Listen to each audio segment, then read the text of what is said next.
legacy. How will yours be defined?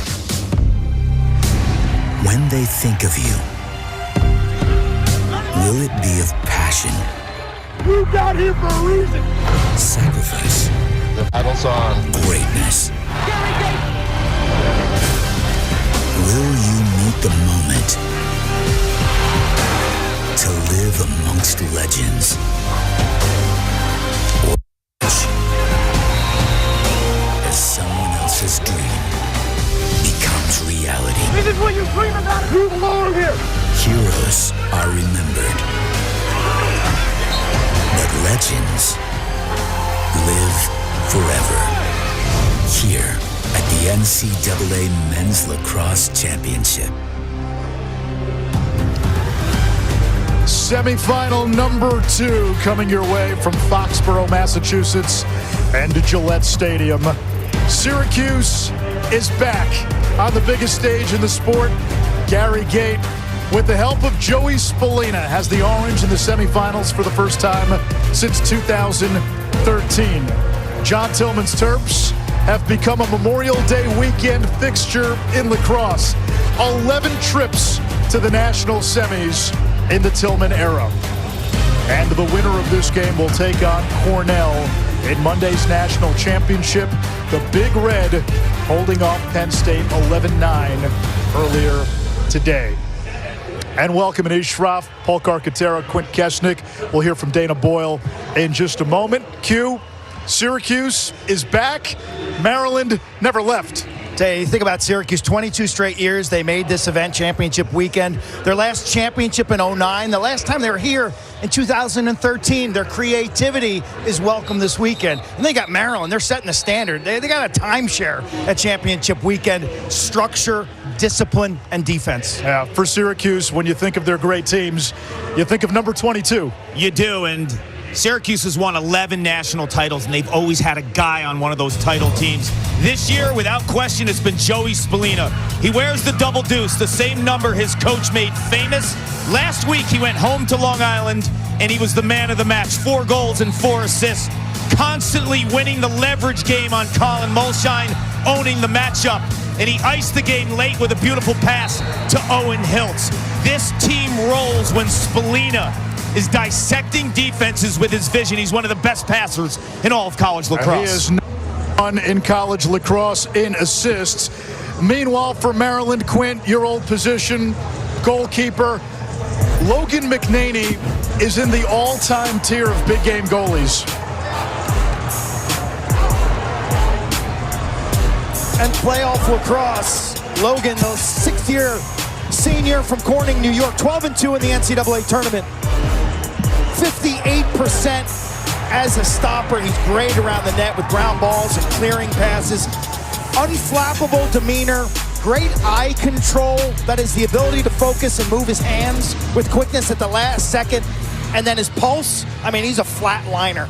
Never too high, never too low. Playing in his 4th semifinal. Dana Boyle, both coaches said the key to this game, face-offs, namely John Mullen of Syracuse. Yeah, good news if you're a Syracuse fan. Johnny Mullen at the face-off X. He's a local kid. He grew up in Norwell, Mass.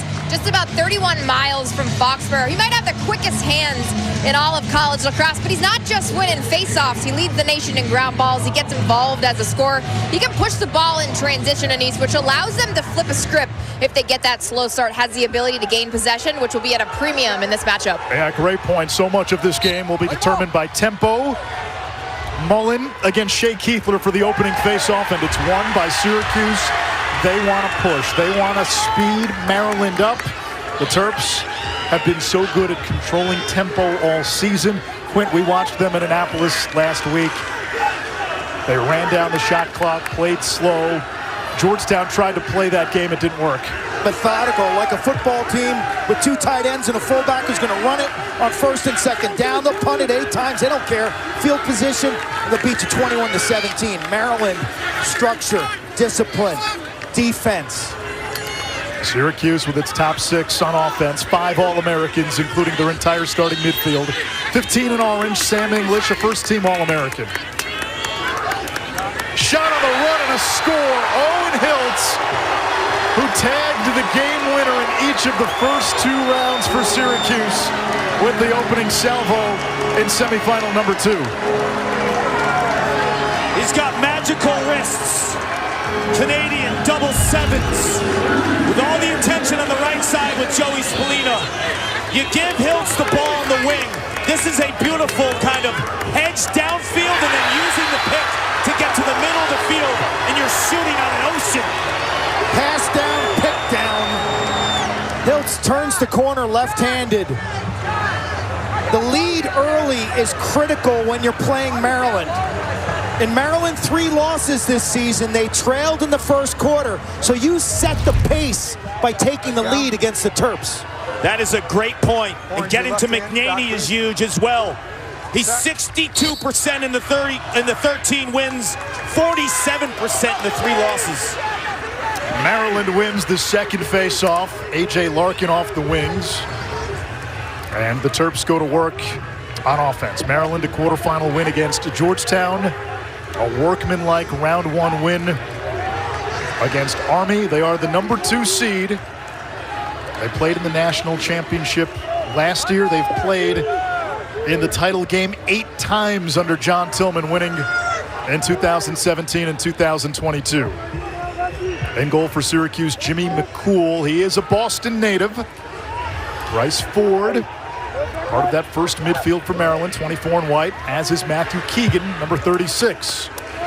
There's Braden Erksa, a hat trick in the quarters. Now Whittier, who's at a point in every game this season.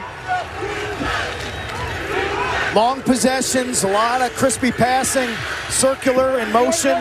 They take their time. Whittier hedging. Gets it back from Daniel Kelly. Regular season meeting between these two went to Maryland up in College Park. Here comes Keegan. Missed the cage. Something you're going to see from Syracuse. Their defensive coordinator, John O'Durness, said, don't be surprised if Syracuse slides early, forces Maryland to take shots early in the shot clock. Now the shot clock is into single digits. See if the Terps sub off. They'll try, and McCool with the save. Body stop. Good turn by McCool, Clark. He turns on the feed and is in ideal position. For Syracuse defensively, sliding early is twofold, right? You force them to get uncomfortable and not use the clock, but also, this isn't a team that beat you with passing off of dodges. They are 46th in the nation in assists per game. If I'm Cuse, I'm sliding early and often.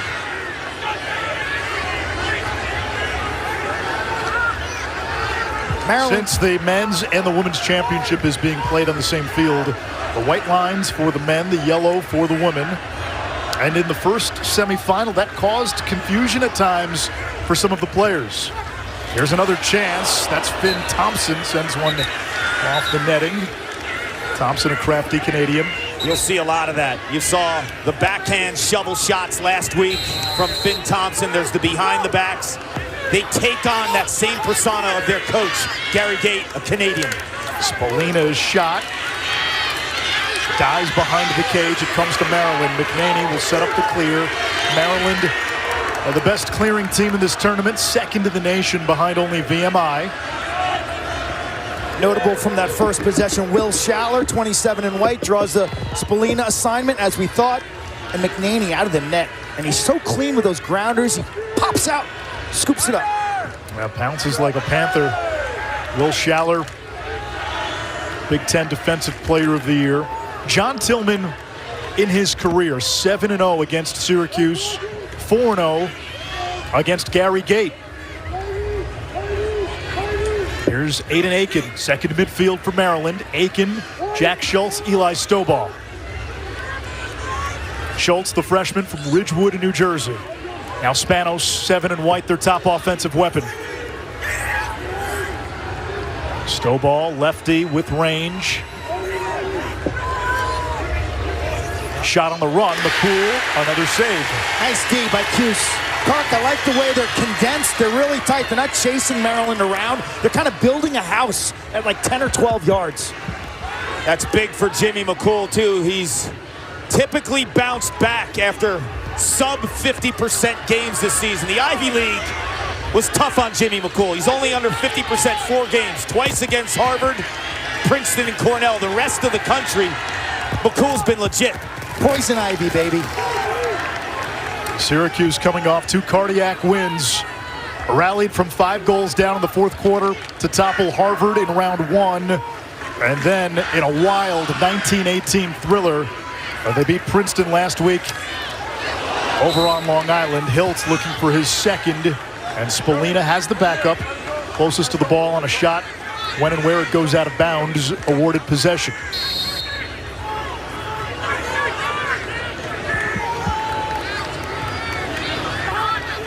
Two great fan bases starting to fill up Gillette Stadium. Luke Roa on the run, and there is McNaney. 72% in 3 career semifinals.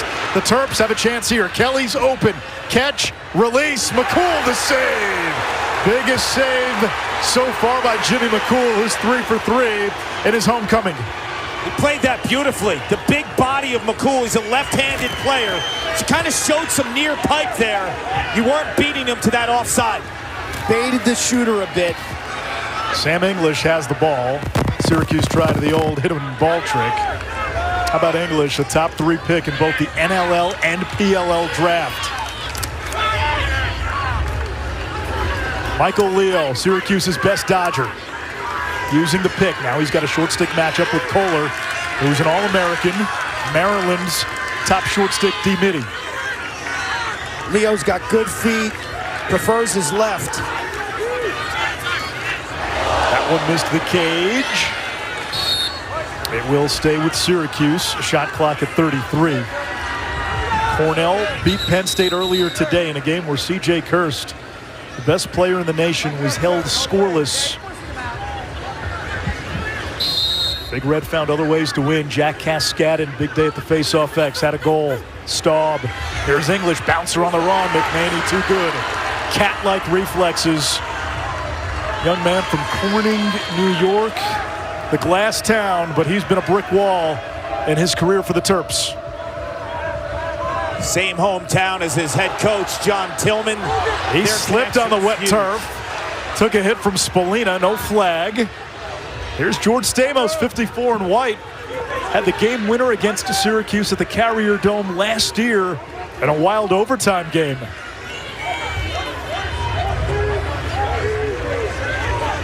This first midfield with Ford and DeKeegan, a couple of transfers who were both attackmen at their last stops. Keegan at Binghamton, Ford at Fairfield.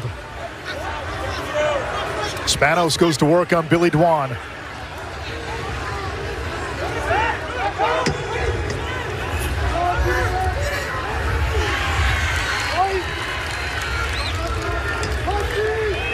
We have had on and off rain most of the afternoon. Sun has been playing hide and seek, mostly seek, as Ford missed wide.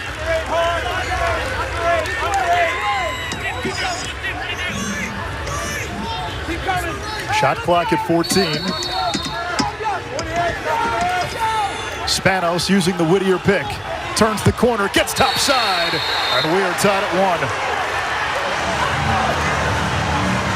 Spanos got buried after the shot. No flag surprises me. It was high and it was late. Terps, they own restarts. They're really good off of whistles. McNaney's feeling it between the pipes. I like the knee bend, the hand-eye coordination, and he controls his own rebound. At the other end, confusion for the Syracuse defense.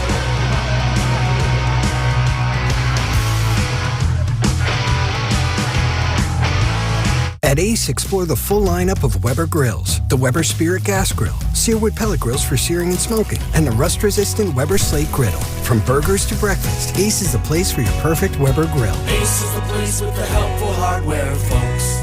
If you take or have taken Humira for moderate to severe Crohn's disease or ulcerative colitis and still have symptoms, you don't have to settle. Ask your gastroenterologist if switching to Rinvoq is right for you. It's one of the latest treatments from the makers of Humira. Rinvoq works differently than Humira and may help. Rinvoq is a once-daily pill that can deliver rapid symptom relief, lasting steroid-free remission, and helps visibly reduce damage of the intestinal lining. Rinvoq can lower ability to fight infections. Before treatment, test for TB and do blood work. Serious infections, blood clots, some fatal, cancers including lymphoma and skin. Serious allergic reactions, GI tears, death, heart attack, and stroke occurred. CV event risk increases in age 50 plus with a heart disease risk factor. Tell your doctor if you've had these events: infection, Hep B or C, smoked, are pregnant, or planning. Don't take if allergic or have an infection. Rapid symptom relief and lasting steroid-free remission are possible with Rinvoq. Ask your gastroenterologist if switching to Rinvoq is right for you. You could pay as little as $0 per month. You've earned this, so hold it up high. You don't just give an extra hand, you give your whole heart, because it feels good to raise up the community that raised you. You are a fighter, and this is your reward. Medalla, the mark of a fighter. Gary Gait, acclaimed as the greatest player in the history of the sport, led Syracuse to a three-peat from 88 to 90. Quinn, you were his contemporary. You played against him on the biggest stage. What do you remember about the Gait era at Syracuse? Love that footage. Gary was the best by far, okay? 6'2", 200 pounds, could run like the wind. There was nothing he couldn't do on the field. Get to the net, pass, innovative with behind the backs and different moves. He remains an innovator in the sport of lacrosse, both as a coach and as a manufacturer of lacrosse equipment. The greatest sportsman I've ever been around. The guy got cheap shotted more than anybody and never said a thing. And he, for my eyes, defines the Syracuse program after Roy Simmons. He always pushed the sport forward. I tell people all the time, before he arrived to Syracuse in 1986, the game looked one way. You fast forward 4 years later when he left in 1990, it looked like a totally different show. And he inspired the next generation of offensive players to a completely different level. What I also think is so impressive about him when he was the women's head coach, now the men's head coach, is his demeanor. He always remains calm, cool, and collected. Never gets too high, never gets too low. When things go awry, his team can look at him as a steady force. He never betrays a glint of emotion on the sideline. Kelly hits the pipe. But don't be fooled. He is ultra competitive. He tells his team, he believes the same words he says to himself. He expects to win every single time he steps on a lacrosse field. Here comes Syracuse. English a two-way midi. Dangerous in transition. Missed Thompson on the doorstep. It was a great play by Syracuse on the run out. Was that Kaczynski? They want to do that because if you slow clear, Maryland will sub and get all their defensive personnel. So that's a turnover, but in the end, it's a tempo-type play that Syracuse wants to play. Molina riding Shallert, comes back to McNaney. Maryland just heaves it across midfield to try to get it up. You have to get it across midfield before the shot clock hits 60. Ground ball loose and scooped up by Ford off the wet turf, and he slips. Now, this is an offsides violation. Flag down. It's a play on for Maryland. Syracuse, surprisingly, was in a 10-man ride. They had too many players on the left half of the field. That's part of the tempo and speeding it up. If they full court press, 10-man ride them.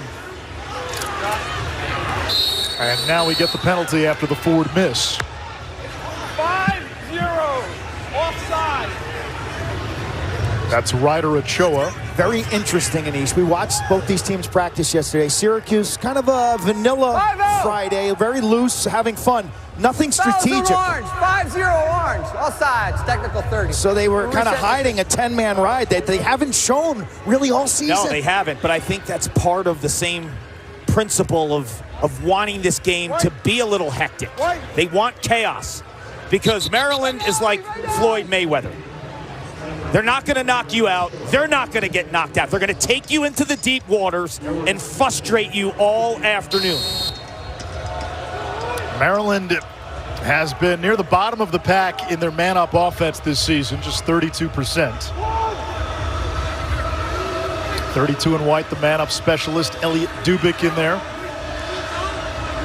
Ford to Kelly.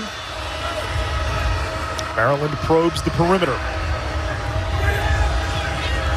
Erksa camped inside that Syracuse defense. Skip pass, tipped. It stays with Maryland.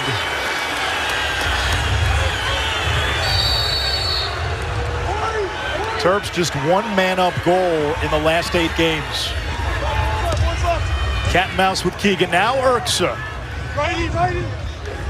Former Big Ten Freshman of the Year. Urksa doubled. Kelly got a look. Fantastic stop by McCool. And it's Syracuse ball. His best save as a lefty is offside low.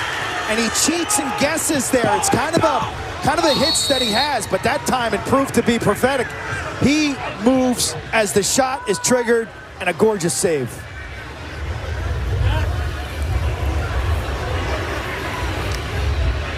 Two of the three most winningest programs in the history of the sport. Maryland and Syracuse. McCool. And now Maryland's got an empty net.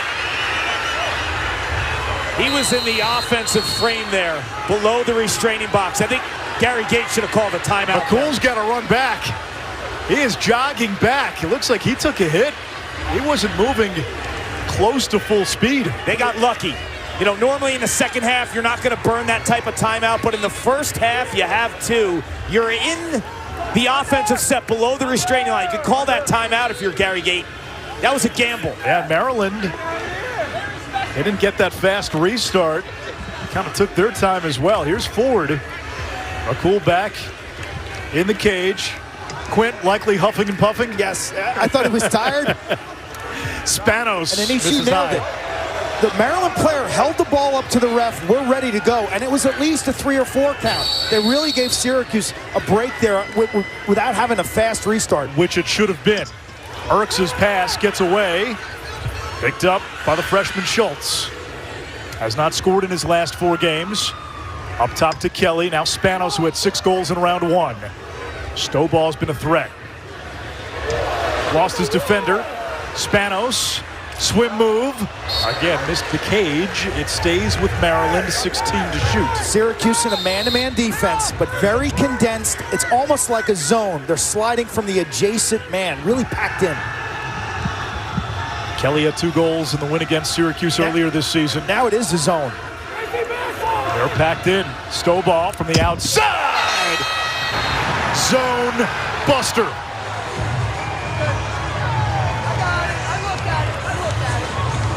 When you pack it in, you're daring Maryland and their stretch shooters. Quint, you talked about Stovall yesterday. As a young player, when he finds his groove, his upside's massive. He's 6'4", a Florida kid with an absolute gasser when he has his time and his feet set. He gets better every time we see him. He's only a sophomore from IMG in Florida. The physical tools are there. He's learning the game. John Tillman told me yesterday at practice that he continues to make major strides, and you see it with the outside rip. Jonah Carrier to take this face-off for Maryland, the freshman who did not play in the first meeting between these two teams back on the 15th of February. Mullen, who has been dynamite in this tournament, dynamite down the stretch, wins the draw for the Qs. Both teams have won 2 face-offs. Don't be surprised to see Mullen do a lot of this. He's trapping Courier because he knows they can play 5-on-5. Peyton Anderson got confused, went off sides of a freshman from the Poughkeepsie area. And now Maryland, they want to run here. Stamos, Larkin, puts one on cage. A.J. Larkin scored against Syracuse in February. He does it again. And the Terps have a 3-1 lead. So much for the Terps playing slow. There are moments when they play fast. I did the game down in Atlanta against Notre Dame. Larkin and McDonald, the long stick midfielders, were terrific, pressing in transition. And you see them doing it again here. We discussed how they're great at restarts. That's a sudden change of possession. A mental mistake by Syracuse. And guess what? Maryland makes you pay. They are clean in the middle of the field. Here's the tail end. Larkin rips it and gets right in Michael Grace's face. But that comes down to being restart ready. Clark, John Tillman has had some great teams in College Park. 2022, 2017, the 2016 team that lost that heartbreaker to UNC. what he does so well is play to his strengths. When he has horses, he runs. When he doesn't have a team offensively that may be as gifted as some of the other ones, but they're so strong on defense, he's not going to leave that defense out to dry. That's why he's the best coach in lacrosse. He always changes based on his personnel. You look at his teams in 21 and 22, some of the best offenses we've seen in the last 15, 20 years. They average 17 goals a game. This team's built a little bit different. They're not going to ride because their strength is defense, and they're going to set up and force you to beat them and go through the teeth of this defense, which is very difficult. Now 6-on-6, they like their chances against anybody. Here comes Anderson. He's provided a late season surge for Syracuse. Defended by 51 in white, Jack McDonald. Third team All-American McDonald. Spolina. 8 points in the quarter. Schaller knocks it away and scooped up off the ground. Colin Burles. Hiltz is trapped. Maryland has to take advantage of 77. McDonald over to the wing. There's a skip pass. Kelly left-handed. McCool, did he get a piece of it? He did. It'll stay with Maryland. 1:29 to go, first quarter. And we get a timeout. That was gorgeous, gorgeous offense. And Syracuse caught a break. McCool made a big-time stop with his foot. But you see how Maryland, slow break, they share it, their spacing is pristine, and they get the high percentage shot. Absolutely, and Owen Hiltz, who's an attackman, was caught on defense there. And that's why the timeout, correct? Yeah, and Daniel Kelly, the attackman, noticed that. Like, that's not Hiltz's natural habitat. So Kelly found that seam for that shot because Hiltz was inside, kind of clueless. Now, when Kark played, Syracuse may have foregone the timeout. Hey, we'll give up one to go get two. Against Maryland, teams can't play that game. Early timeout by Gary Gate, the result. Monday at 1 Eastern on ESPN, the national championship. It'll be Cornell against either Maryland or Syracuse right here in Foxborough and the Gillette Stadium. For more information, go to NCAA.com. Your home for all 90 NCAA championships with Quint Kesnick, Paul Carcaterra, Ade Schroff, Dana Boyle down on the sidelines. Championship weekend in what has been a wild and topsy-turvy season.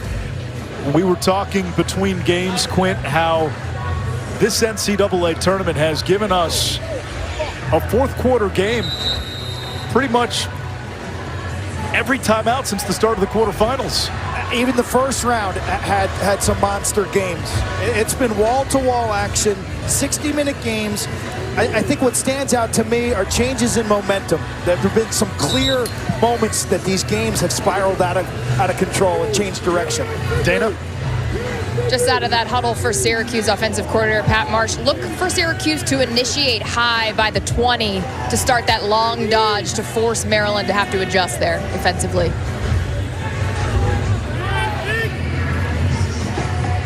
So much of the Syracuse offense revolves around the pick and roll game.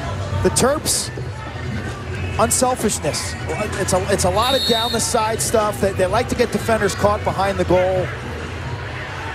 Maryland will have the ball here with less than 90 seconds to go in the quarter. 3 straight by the Terps after Owen Hiltz scored the first goal. They have flexibility with 24 and 36, two former attackmen who love to invert, take midfielders out of their comfort zone. So 24 and 36 will dodge from behind in the low wings a bunch. Urksa against Ochoa. Now here is Ford. Keegan, Binghamton's top goal scorer the last 2 years.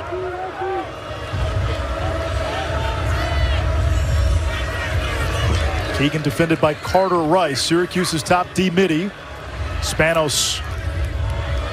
Terps continue to spin it. Shot clock inside of 15. They're comfortable late in the shot clock. And if it's not there, they'll dump it in the corner and set up their defense. Spanos working on Dwan. Now help coming from Kakemo. Spanos slips, puts one on Cage. That's a desperation shot. McCool, quick exit. Can Syracuse run now?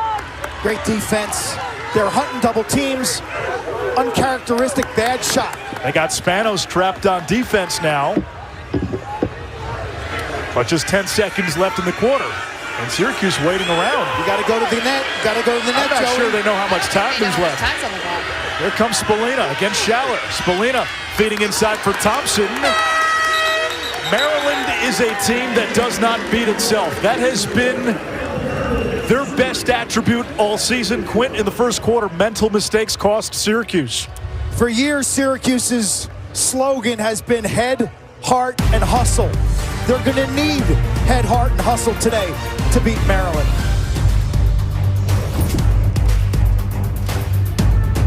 The NCAA Men's Lacrosse Championship is brought to you by McDonald's.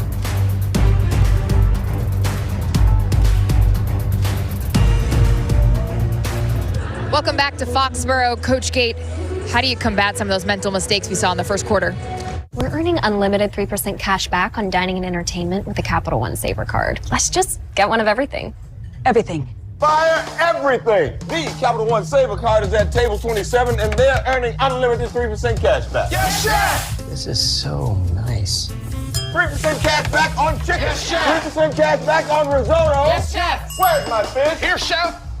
Had a feeling you want to earn 3% cash back on dessert. Sorry, chef! What's in your wallet?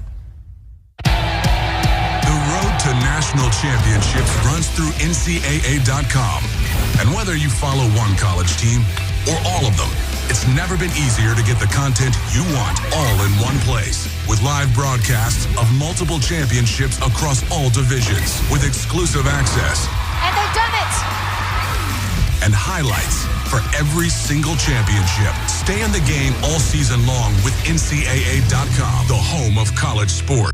The NCAA, driving change to do more for today's student athletes. The NCAA programs deliver $4 billion in scholarships every year. Those D1 scholarships are now guaranteed. Health and well-being services are mandatory. Student athletes get tutoring as well as financial literacy coaching because almost everyone is going pro in something other than sports. The NCAA, driving change to do more for today's student athletes. The best new cars. Honda. Make the best pre-owned cars. Honda certified pre-owned vehicles. Get the best value with Honda certified pre-owned vehicles. Get a 7-year, 100,000-mile warranty and first-year oil changes on us. Plus, every certified pre-owned Honda goes through a 182-point inspection and is reconditioned like new by factory-trained technicians with genuine parts. Search your local Honda dealer today.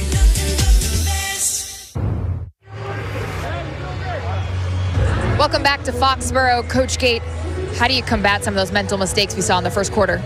You know, it's the first quarter of the game. We'll be fine. A couple little mental lapses there, but, you know, these guys haven't been here before. They're settled down, and they'll make some plays. We'll be fine. Thanks, Coach. Thank you. Anish Shroff, Paul Carcaterra, Quint Kesnick upstairs, Dana Boyle down on the field. Jimmy McCool, Syracuse made it clear they wanted Maryland to take shots early in their offense. They want to put this game on their goaltender. They believe in him. 6 saves in that opening quarter, but Maryland, for the most part, controlled tempo. And turnovers, to me, the key stat. Syracuse 5 turnovers, Maryland only 1. The mental mistakes or the offsides and the ability for quick restarts for Maryland to strike.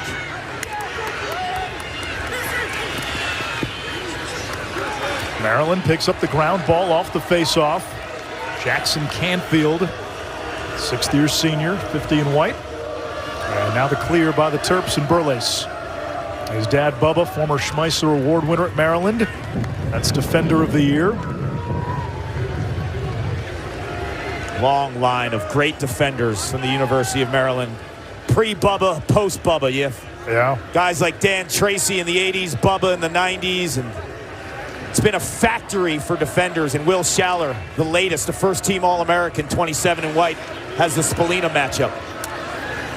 A lot of history between these two programs. Meeting for the 5th time on championship weekend. Keegan off the pinball. Keegan ran through the midfield defense for the Orange. The Amtrak dodge. And here's Spanos. Dwan picks him up. Dumps it back to Keegan on the invert. Converted attackman.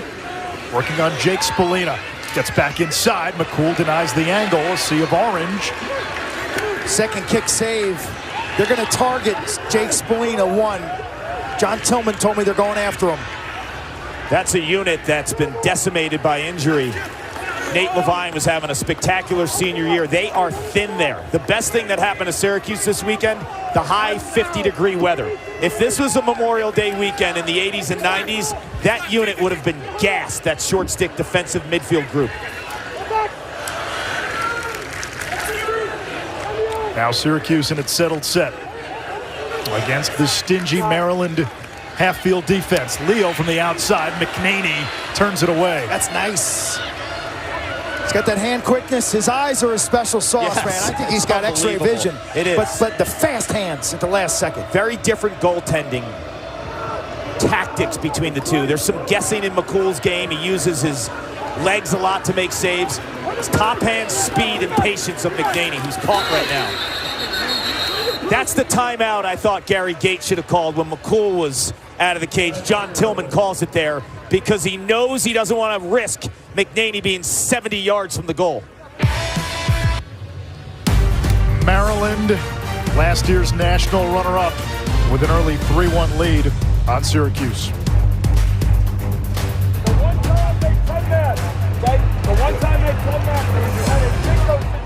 If you're living with moderate to severe plaque psoriasis or active psoriatic arthritis, symptoms can sometimes hold you back. But now, there's Skyrizi, so you can be all in with clearer skin. Things are getting clearer, I feel free. Spare my skin, yeah, that's on me. Nothing is everything. With Skyrizi, you can show up with dramatically clearer skin. And if you have psoriatic arthritis, Skyrizi can help you move with less joint pain, stiffness, swelling, and fatigue. Skyrizi is just 4 doses a year after 2 starter doses. Don't use if allergic. Serious allergic reactions, increased infections, or lower ability to fight them may occur. Before treatment, get checked for infections and TB. Tell your doctor about any flu-like symptoms or vaccines. Thanks to Skyrizi, there's nothing like clearer skin and better movement. And that means everything. Ask your doctor about Skyrizi. Learn how AbbVie could help you save. Maria.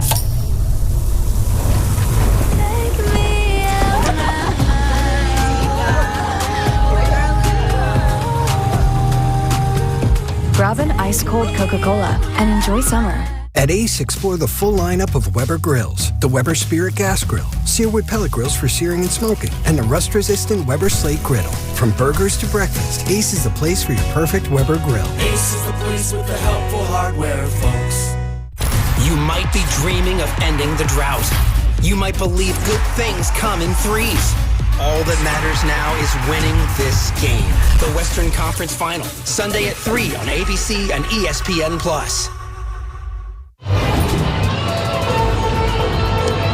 Back in Foxborough, Maryland with a 3-1 lead over Syracuse. Early second quarter action coming out of the timeouts. Along with Matt Ward, I'm Chris Cotter. We're going to be with you at the half. What do you make of the first half so far here? Look, I think Maryland doing what they do on the defensive end, controlling the one-on-one matchups. What is unique is Maryland's taken 15 shots already. They're on pace for 60 shots. They are too good on the defensive end if you're going to let them take that many shots. We'll also have highlights of the first game between Cornell and Penn State, so we'll see you at the half, Anish. All right, Chris. C.J. Kirst in that first game went scoreless for the first time in his career, yet Cornell showed that they are a complete team, and they knocked off Penn State. Maryland in the NCAA tournament, 30 semifinal appearances, 11 under John Tillman. Tillman has taken them to Championship Monday 8 times. 2-6 in those games. He is 12-2 in round 1, 11-1 in the quarters, 8-2 in the semis, 2-6 on Championship Monday. That's been the kryptonite. Daniel Kelly, who's had a pair of 2-goal games in this tournament, gives Maryland a 4-1 lead. And Q, when you're down 4-1 against Maryland, the deficit seems larger. John Tillman is analytical, he's meticulous, brilliant, he's a thoughtful thinker. In this game, one team's goalie was running on a clear, they didn't call timeout. The other team called timeout. And guess what happened on the other side of that timeout? They cash in. Daniel Kelly, when you talk to Mike Phipps, the offensive coordinator, he calls Kelly, the senior captain, the most cerebral player on the team. He can direct the offense. He knows everyone's role, and this time pounds that lower corner. He's also a hired gun on the left side. Look, the John Tillman stuff's pretty simple.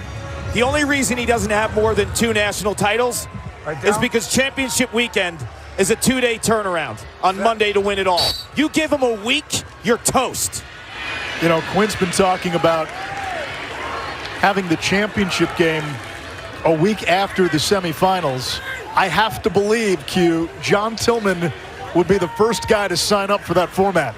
He's been saddled with the second semifinal game too often. Look, I compare the challenge to the NFL on Thursday Night Football. Player availability, scouting reports, it just doesn't look the same. The NFL on Thursday, it's not a good product. It's the same with playing lacrosse on 1 day's rest. It's just not the same game. When did they look their worst the entire season? Against Ohio State on a 2-day turnaround in the Big Ten Championship. Leo, shot blocked. They're 4-3 Big Ten title games, 1-day prep, 2-6 NCAA tournament. And none of those games have they played an A-plus performance. Case of the Mondays.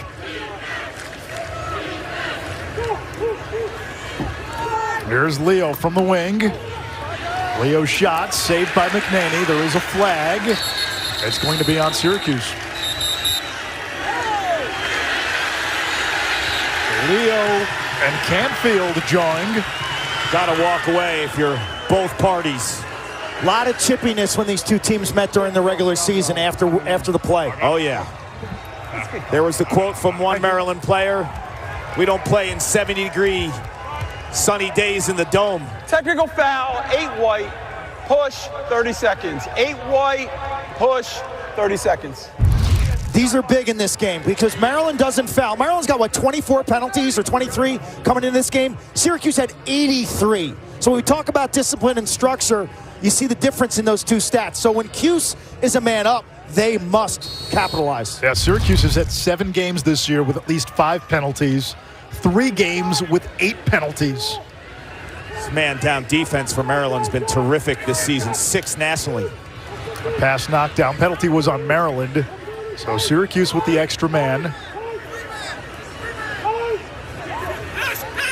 Hiltz.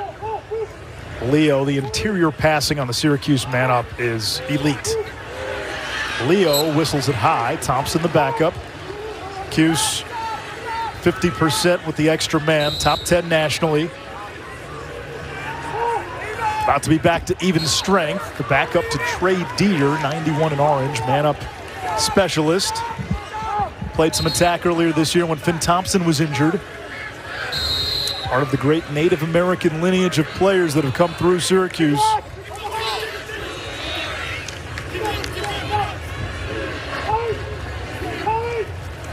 English. Boy, Maryland's defense in the half field is stifling. It's the little things. It's detail. Sticks are always in the passing lane. Shot clock winding down. It's down to 4. Down to 3. Leo hits the side of the net. It is the little things. It's your stance, your positioning, your stick position. It's your communication. We watched Jesse Bernhardt, their DC, operate yesterday in practice. Man, these guys are like a well-oiled army. Jesse Bernhardt is a bright star in the coaching profession. 2013 grad from Maryland, multi-time All-American, representing Team USA, plays in the PLL for the Denver Outlaws. He is a star of a defensive mind. Bryce Ford initiates against Nick Kakemo. Now Whittier. Spanos using the pick. Dwan stays with him.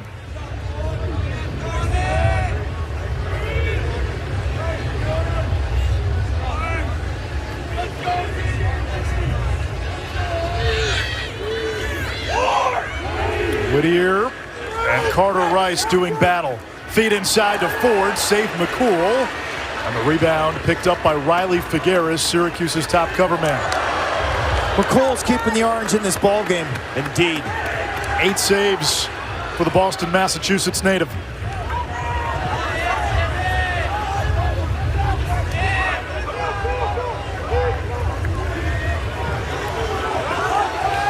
Maryland got away with an offsides. They had 7 guys on the field, and now the flag comes.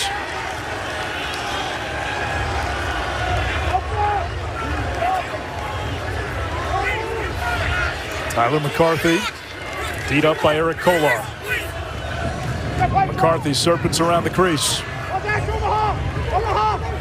There is Spallina wearing that fabled number 22 jersey, worn by so many of the Syracuse greats. See the orange will go on the extra man as Schaller got a piece of it. 36.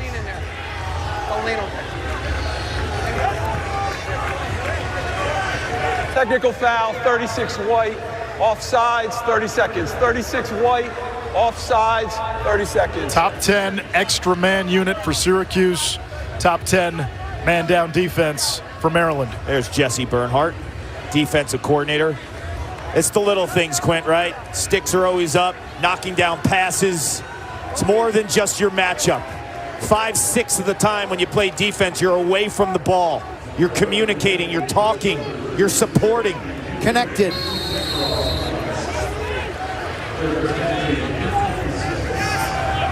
Owen Hiltz. Hiltz as a skip passer, lethal with the man up. Another takeaway by the Terps in the passing lane. Jordy Holmes, who had a goal last week in the quarters. They're putting on a clinic. It's been a stifling, lockdown defensive effort by Maryland. 21 minutes scoreless for Syracuse. Close to it. Schaller with a pickoff, caused turnover. Holmes keeping the team out of the middle. Cuse has turned it over 5 times, Terps just once. Syracuse has missed its last 11 shots. And the Terps on the other end, able to cash in.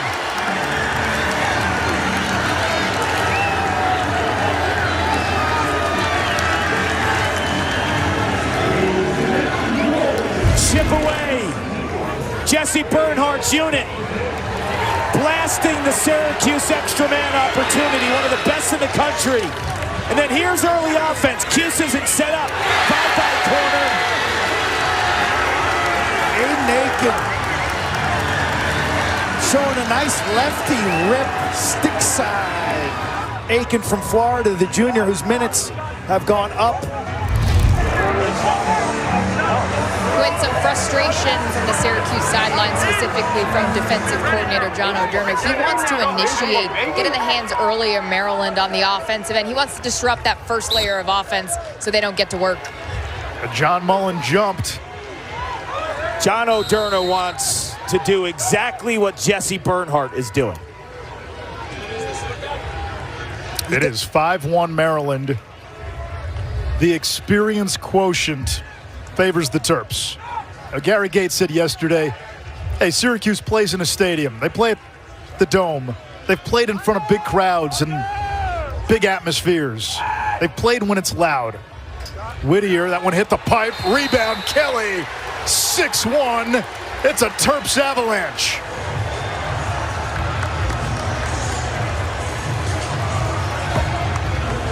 Matt Ward in the studio talked about the amount of shots that Maryland were getting as if that was going to be a barometer, and he was exactly right. Terps' leading assister is Whittier. That time it's a shot. McCool thinks it goes behind the net. Watch the goalie react to this. He gets a piece right there. He thinks the ball's behind him. Kicks it right to Kelly for the empty netter. The shot discrepancy was kind of masked by the play of Jimmy McCool. Now they're starting to solve him. On the flip side, Syracuse went 9 minutes without a shot. This has been pure domination by the Terps. You guys were veterans of championship weekend.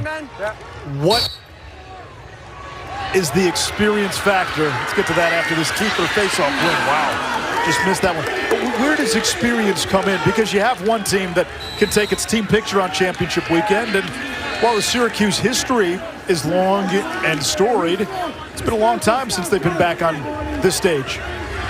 Does it matter? Maybe a little, yeah. These are Syracuse players, though. They played in a lot of big games all throughout their careers. My issue with Syracuse this year may coming into this game, maybe like, this has been their goal. Not winning a national championship. It's been getting back to championship weekend. So didn't they achieve their goal last week? Well, it was the longest drought. Right, and if that's the case, that generally doesn't bode well for that team. I think the goal is to win a national title, but I think what plagued Syracuse all season long are the slow starts. They've had multiple games within ACC play where they're down 5-1, down 4-0. Yeah, they come back to some, but this Maryland team's different. You don't come back on Maryland. Bryce Ford with a great look, missed wide. And they're holding on here before halftime. I mean, it's a monsoon right now. And Jimmy McCool's going to try to stand tall. If you're John O'Derner, you got to get some life into this defense. Get some friction, get them out challenging shooters. Hangman now. Maryland has 15 shots on goal. Spanos, Ford, that hit the pipe. Ford recovers, fresh 60-second shot clock. These first-time grounders in the defensive zone are so critical, because if they don't get these first-time grounders, Maryland is going to just use so much of the clock, be methodical, and they're going to gas this defense. Resets are slow death. These are body blows. Shot clock resets are slow death with Maryland. You mentioned Maryland using the Floyd Mayweather analogy, Kark. I think it's apt as Stovall comes down the alley. But at this rate, this may not be a 12-round fight.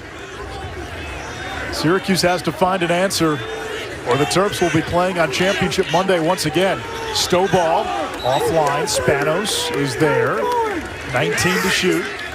26 shots for Maryland, 16 on goal. Syracuse has only put 5 shots on goal. Dwan getting in the grill of Spanos. Stovall using the pick. And Spanos sneaks it over the shoulder of McCool. And we get flags after the play. Tempers starting to flare. Perhaps some frustration on the Syracuse side.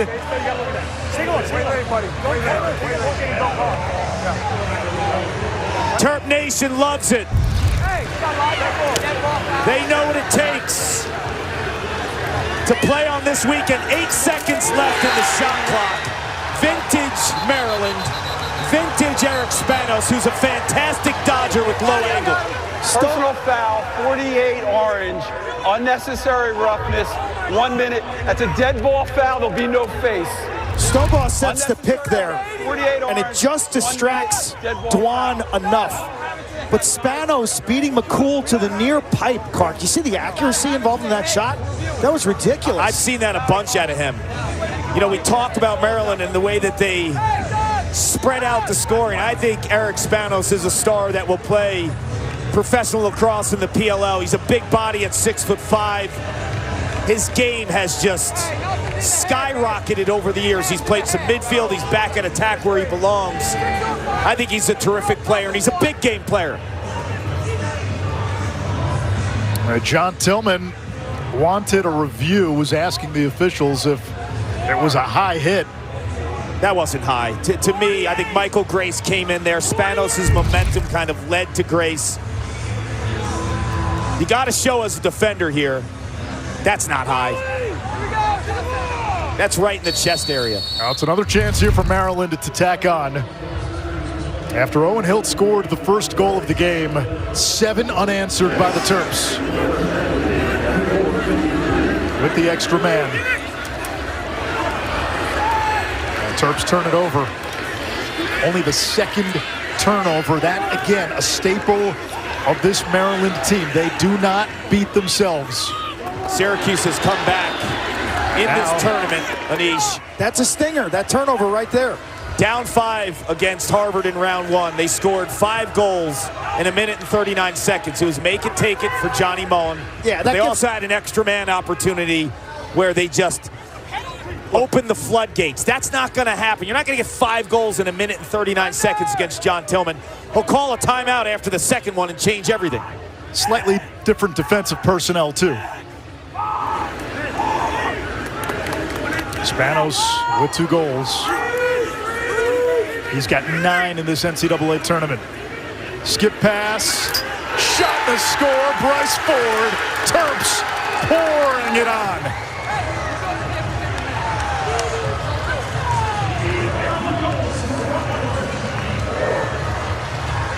Tough day at the office. That says it all. Yeah, that's a meme. Skip pass, sensational. Rip it with your feet set. Your shooting percentage is going through the roof. That was the one area, the extra man from Maryland this season, only 32%. McCool's doing his part with 10 saves, but it's step down city with Bryce Ford, the natural lefty, who's converted now to midfield after being a star at Fairfield as an attackman. Now the grad transfer switches his position, and if you watch the tape, he's a natural lefty, but he's scored probably half of his goals this season with the right hand. This is the 9th postseason meeting between these two programs. Mullen violates on the faceoff. That means he can't take the next one. Maryland with the ball. 5th time Maryland and Syracuse have met on championship weekend. The Terps, one of 2 programs in the NCAA era. That's 1971 to present, with a winning record against Syracuse. The other, you can win some money at the bar with this one, UMBC.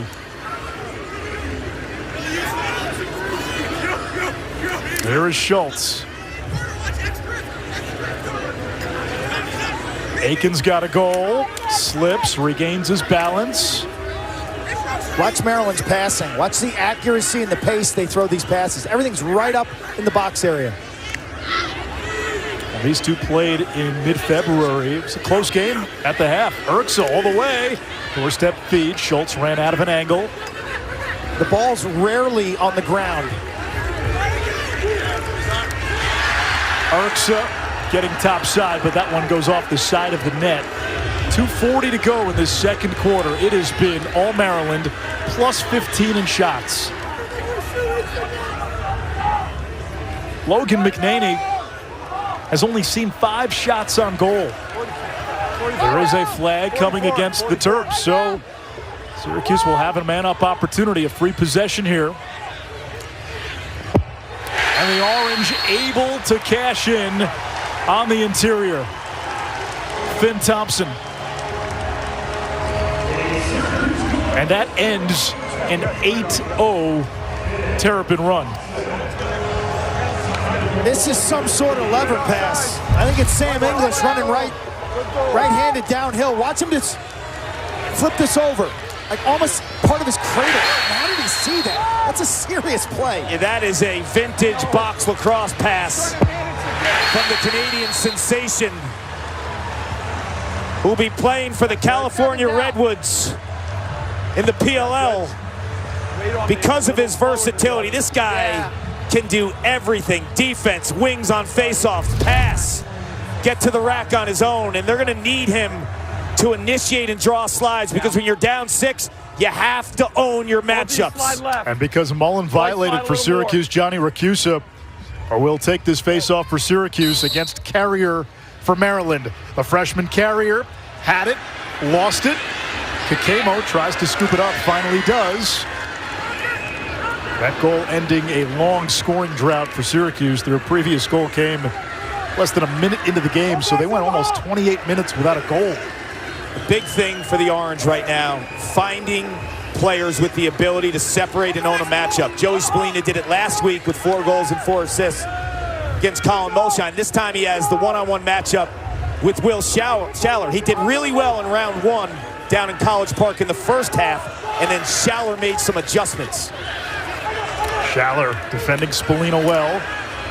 That's not Spallina forced to give it up. No, you got to attack Maryland's midfield defenders. Here's Roa. He can shoot on the run with either hand. Now Hiltz, first-round pick of the PLL draft as well. Hiltz missed the cage, a little too high. When Ohio State beat Maryland in the Big Ten tournament, I thought the Ohio State middies did a nice job of isolating up top, in space, and owning those matchups. Absolutely. Gannon Matthews, Liam White, unassisted goals from up top, Quint. Roa may have gotten away with a ward. Now Spallina out to the wing. English to Leo. Shot clock down to 10. Less than a minute to play in the half. There's the double team. Leo forced to give it up. English has 2 assists today. English weaving, fires. McNaney's going to eat that up every time. He's 5 out of 7. 40 seconds remain in a first half where Maryland has been the aggressor. Clock management, game management. John Tillman's got a doctorate. They'll end this quarter with the ball, with a late shot.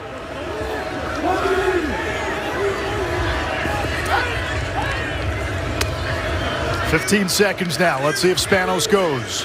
He makes his move, spins it back. Little fake by Keegan. Forced to give it up. Good defense here by Syracuse. Kelly has it poked away. Half number 1 comes to an end. The Terrapins with 18 shots on goal, 29 shots altogether. McNaney 5 of 7 in cage. Kelly and Spanos both with a pair of goals. John Tillman, almost inevitable when leading at halftime. He's had a masterful game plan, dissecting this Syracuse defense who's playing in tight, packed in. They're pounding them on the perimeter. Dana? Logan, Syracuse has just taken 7 shots. What's critical in containing them creatively on the offensive end? Our defense is doing a great job. They're playing the scout, and they're giving me shots that I can see, and obviously we're sliding in opportune times, and we got to limit the turnovers and the flag downs, and, we had 2 big stops on man down there. That was great by our man down group, so keep moving forward with that. Maryland familiar in championship weekend. How much does experience play into this matchup? I think it means a lot. It's a big crowd here. You got to limit those distractions, and we have older guys that have been here before, and younger guys playing in here too, and guys that transferred in, and they're along with our what we're doing on the field, showing them how to do it. Thank you. Thank you. McNaney's teammates told us yesterday it starts with him. He emanates a calm, a cool. The rest of the team feeds off of that. Quiet assassin. And he's 1 half away from playing in his 4th NCAA championship game.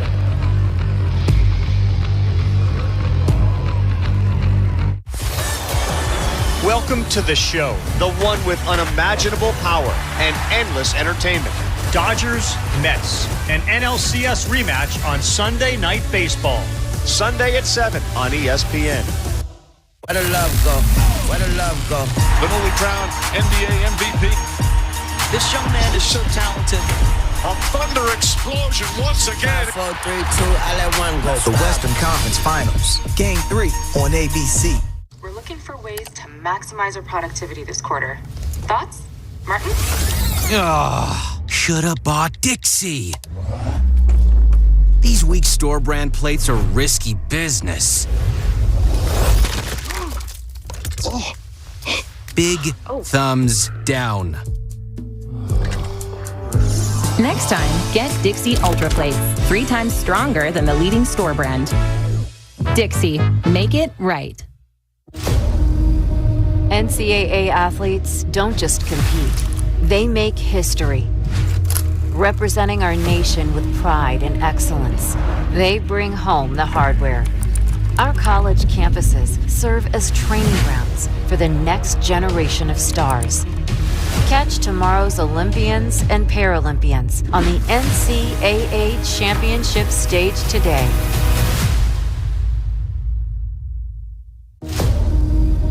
NCAA athletes don't just compete, they make history.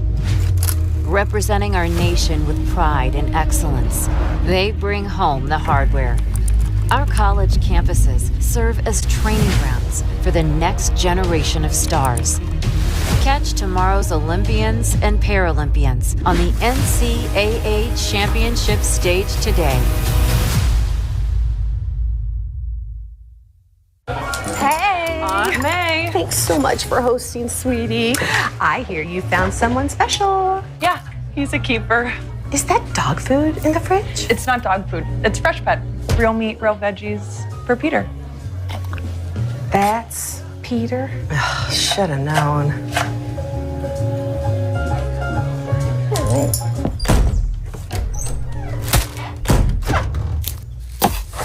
You do make a pretty cute couple.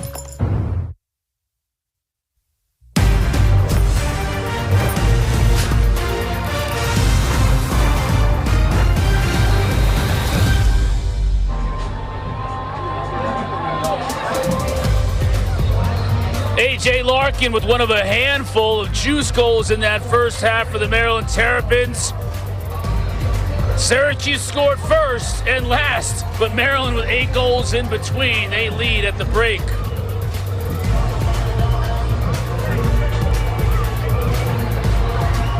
Chris Cotter alongside with Matt Ward, who you played in 3 of these championship weekends before finally winning it all in 2006. So you know what it's all about. That first half, what a dominant performance by Maryland. Yeah, I mean, we knew that Maryland was going to bring in the defensive end. They're too well coached.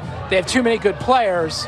But what they did on the offensive end, the tempo that they played with, almost 30 shots in that first half. They are just too skilled as a team. And when they pick it up like that, it's going to be very hard for Syracuse to compete.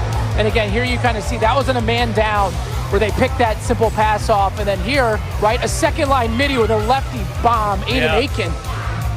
I had such an amazing angle on that shot coming down the field that he just absolutely picked off that corner in the first half where Maryland dominated every category. I mean, thank God for McCool and Cage for Syracuse, because if he doesn't make those 10 saves, a lot of them, spectacular saves, Maryland's up by more than 6. I heard Carr talk about in the first half how this is a clinic by especially the short stick D middies, the rope unit for Maryland in the passing lanes and generating offense on the other half. It's nothing new, though, for Maryland in this tournament, and we talked about it in the pregame, how they seem to do this, especially in the first half. They stifle teams, they get control of the game, and then it's up to the other team to have to make adjustments to try and come back into it. Yeah, and their defense thrives when teams have to push the issue, right? Because they're so well coached, they're going to cause turnovers.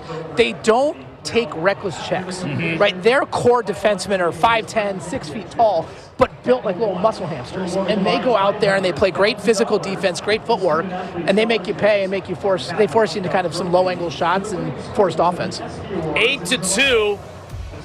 Look at what they've done here, and that's what we talk about in the first half. It has just been a dominant performance. Opener against Air Force, Georgetown in the quarters. So far, 1 half into their semifinal game against Syracuse, the domination continues in the first half. Cornell and Penn State, the first game of our doubleheader here. This one went right down to the wire.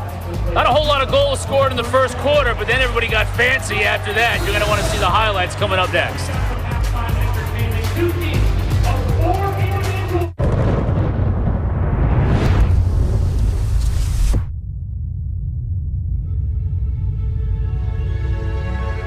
You're a perfectionist. You inspire Lexus to chase a higher standard. Because a car that doesn't make you feel something is a car that stops short of amazing. Still have moderate to severe ulcerative colitis or Crohn's disease symptoms after taking a medication like Humira or Remicade? Put them in check with Rinvoq, a once-daily pill. When symptoms try to take control, I got rapid relief with Rinvoq. Check. When flares try to slow me down, I got lasting remission with Rinvoq. Check. And many were in remission, even at nearly 2 years. And Rinvoq helped visibly reduce damage of the intestinal lining. Check. Rapid symptom relief, lasting remission. And visibly reduced damage. Check. Rinvoq can lower ability to fight infections. Before treatment, test for TB and do blood work. Serious infections, blood clots, some fatal. Cancers including lymphoma and skin, serious allergic reactions, GI tears, death, heart attack, and stroke occurred. CV event risk increases in age 50 plus with a heart disease risk factor. Tell your doctor if you've had these events: infection, Hep B or C, smoked, are pregnant or planning. Don't take if allergic or have an infection. Put UC and Crohn's in check and keep them there with Rinvoq. Ask your gastroenterologist about Rinvoq. Pacifico isn't just a crisp Mexican lager. It's a beer with a story. Legend says it was discovered by accident by a group of surfers. We'll let you discover it for yourself. Pacifico, find your own way. A dream is a wish your heart makes.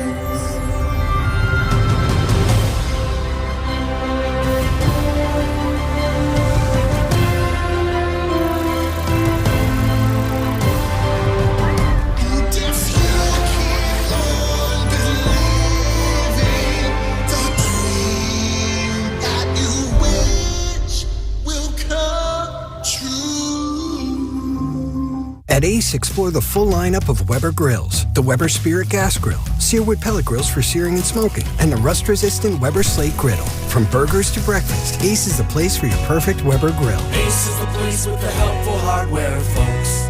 This telecast is copyrighted by the NCAA for the private use of our audience. Any other use of this telecast or any picture, descriptions, or accounts of the game without the NCAA consent is prohibited. Let's end it now. You got the ball. Don't forget what got you here. Rip the net, baby. I got ball, come on. This is your time.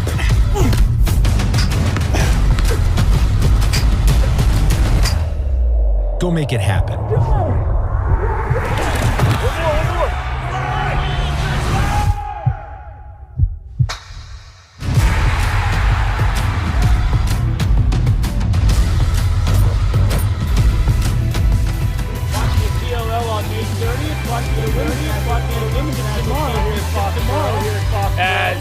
As North Carolina blew out Florida yesterday in the first semifinal. They're the #1 seed, but Northwestern with Madison Taylor have made a huge comeback. Those will be your two teams tomorrow. Earlier on today, Penn State and Cornell behind the back with Liam Matthews got Penn State going. These two teams had only one goal between them in the first quarter. They started to get things going in the second quarter. Penn State looked really good. Yeah, look, I think Penn State gave it their all. I mean, Cornell, though, just an offensive dynamo. The leading scoring team in the country today started with their defense. Nust in the cage played great, but then they just did special things on offense with their ball movement, the 6-on-6. Really, the only goals they could give up were Matthews with it behind the back. You know, and again, Cornell, everyone said, hey, maybe their defense is a weakness. But today, they looked awfully sharp. And when you get play like that, when you have Hugh Kelleher from the outside as your party starter and what he did today, like, they're very hard to beat. Back in the national championship game, first time since 2022 for Connor Busek and for Cornell. And you think about it, too, in this game, C.J. Kirst, who's leading the country in goals, scored 0 goals, 0 points, yet Cornell was able to find a way to win. Yeah, look, I mean, Cornell is absolutely one of the deepest teams in the country. You say, all right, C.J. Kirst didn't have any points. What he didn't do was make negative plays, right? And that speaks to the kind of character and the leader that he has and the trust that he has in his teammates, that he's like knows he doesn't have to get it done every single week, and they relied on the offense to make those passes, to move the ball, just to run fundamentally sound offense throughout the course of the game, particularly as the game wore on. I mean, this movement right here, right, that play starts with Hugh Kelleher dodging down the side and then move it through X. And here he is again, ball movement, draws the double. Now the skip lane opens up, and you get the ball moving, and you're going to find your best outside shooter wide open from range. And again, if Cornell's not beating you on the one-on-one, what they're really, really good at, they can do the 6-on-6 as well as anybody else. Like, they can adapt to their matchup. The bluest of blue bloods playing in this game right here with Maryland and Syracuse, but Cornell has a long and rich tradition of playing lacrosse as well. They won 3 national championships in the 70s. Their last national title came in 1977, so looking to get a little bit more hardware. And you think about it, Cornell has had a lot of opportunities against Syracuse and Maryland to win national championships. Just been on the short end here over the last 3 opportunities. The last one coming in a classic game in 2022 when they were big-time underdogs. Right, 2009, they had the lead. I mean, like, that game was there, and they gave up a goal in the waning seconds. I mean, this is a Cornell team that is waiting to break through. And it's not a flash in the pan. It's every year. Like, they're a consistent program. They'll await the winner of our game. Right now, it's all Maryland. Eric Spanos, a couple of goals and a helper in that first half. 8-2, second half draw coming up. At Ace, explore the full lineup of Weber grills, the Weber Spirit Gas Grill, Searwood pellet grills for searing and smoking, and the rust-resistant Weber Slate Griddle. From burgers to breakfast, Ace is the place for your perfect Weber grill. Ace is the place with the helpful hardware, folks.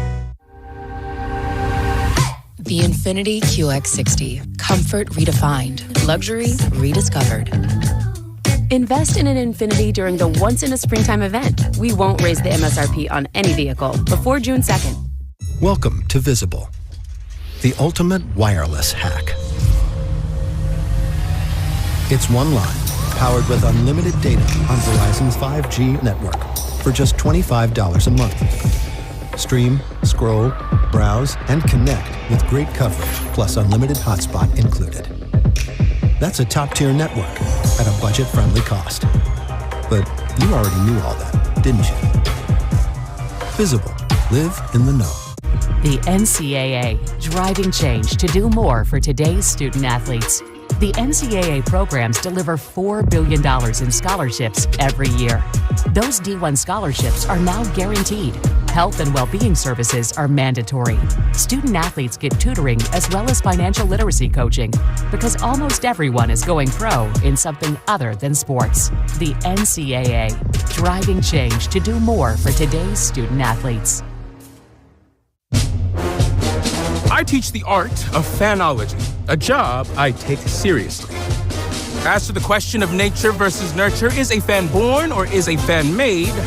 I know this. Our game can make a fan out of anyone. And at Fandom U, we take it to a whole new level. The NCAA Championships. Attendance is encouraged. Passion is mandatory. Buy your seats today at ncaa.com/ticket. Turning to do into done. And staying pain-free while you're at it. But doing that starts with Dr. Scholl's Prevent Pain insoles. The only insole proven to prevent lower body pain. It starts with Dr. Scholl's. A near flawless first half by the Maryland Terrapins. Anish Schrapp, Paul Carcaterra, Quinn Kasnick. We'll hear from Dana Boyle in just a moment. 8-2 Terps. Maryland 30 minutes away from getting back to Championship Monday. Syracuse scored the first goal on all Terps. They've been pounding the perimeter. Stovall from deep range, then the long pole, Larkin. Maryland is out shooting Syracuse 29-16. Jimmy McCool has been fantastic in spots as the goalie accused, but then they solve them. They're forcing Maryland to shoot from the outside. They're paying the price. Maryland's defense is connected. They collaborate well, but when it's one-on-one, Will Schaller has dominated the Spallina matchup. Stick in the passing lane, ball's on the carpet. Look at that hold position, stick on stick, bodying up at goal line extended. That is technically as sound as it gets. Would you expect anything different from a John Tillman coach defense? This defense is locked in. 17 times this year, Maryland has held a team scoreless for 15-plus minutes. That's crazy. We check in with Dana Boyle. Yeah, speaking with Gary Gait, the head coach for Syracuse, coming out of the locker room. He remains optimistic, but he told me the turnovers have been a killer. It's totally disrupted their ability to get in any sort of rhythm. They capture the momentum back, and then they turn the ball over. And he said on the offensive end, we have to take better quality shots. Only 16 in that first half. And the onus cannot fall on the defensive end, all on Jimmy McCool. Anish. Well, this is a Syracuse team that has come back this season. 4 times they have rallied from a halftime deficit. They trailed Harvard 8-2 at the half in round 1. Came back to win that game, but being down 6 against Maryland, that is the tallest order. And if it's going to be a Syracuse comeback, it's got to start at the faceoff X. Did not happen there. Jonah Carrier wins it for Maryland. Quint, Syracuse really couldn't speed up Maryland in that first half. Now Maryland has a 6-goal lead. That task becomes even harder. I think it's going to take a bold strategy if you're going to change the tempo of this game, meaning you might have to get out and play man-to-man defense and say, no, we're not sliding. Go in and score a goal or McCool makes saves. Something to add some energy to this game, because if it continues on the same track as we've seen in East, we saw Maryland do this last week, they will methodically put this game out of reach. So there's a reason John Tillman is the best coach in America. So 10-man ride, press off the face-offs, change the way you're sliding on defense, maybe leave your guys on an island a little more. Whittier's pass tipped. And Syracuse gets a turnover to begin the third quarter. And I think when they go on to offense, they have to tweak maybe their lineup too. I'd like to see a little bit more of the freshman Peyton Anderson, who physically is a beast, and he's shown the ability to win some one-on-one matchups. If they don't win one-on-one matchups, they're not going to win this game. If Spallina, let's say Schaller shuts down Spallina. Okay, what's next? Peyton Anderson, Sam English, Michael Leo. You got to dodge from the midfield. Owen Hills has a trail checked away.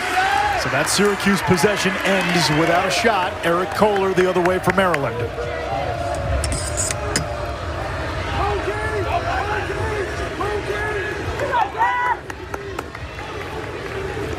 Well, John Tillman, late in the season, Quint, we did not see a ton of that second midfield, but with a game potentially on Monday, if Maryland holds on, John Tillman can also get strategic here in terms of how he uses his bench, Quint. I think the short stick defensive midfield position is the most taxing in lacrosse. Your LSMs, the long poles, and your shorties, those guys are the guys that benefit from Maryland controlling tempo in long possessions. Maryland's guys are on the bench. They can use an extra the lead. They can play some extra personnel. That could show up on Monday. Spot on. Those guys can log 6 to 7 miles in a game. You play half field like this in ball control, you can cut it in half. Schultz maneuvering. Now picked up by Grace. Former D3 All-American. Aiken changing directions. Urksa doorstep dunk. High skill level, man. These guys can really zing it.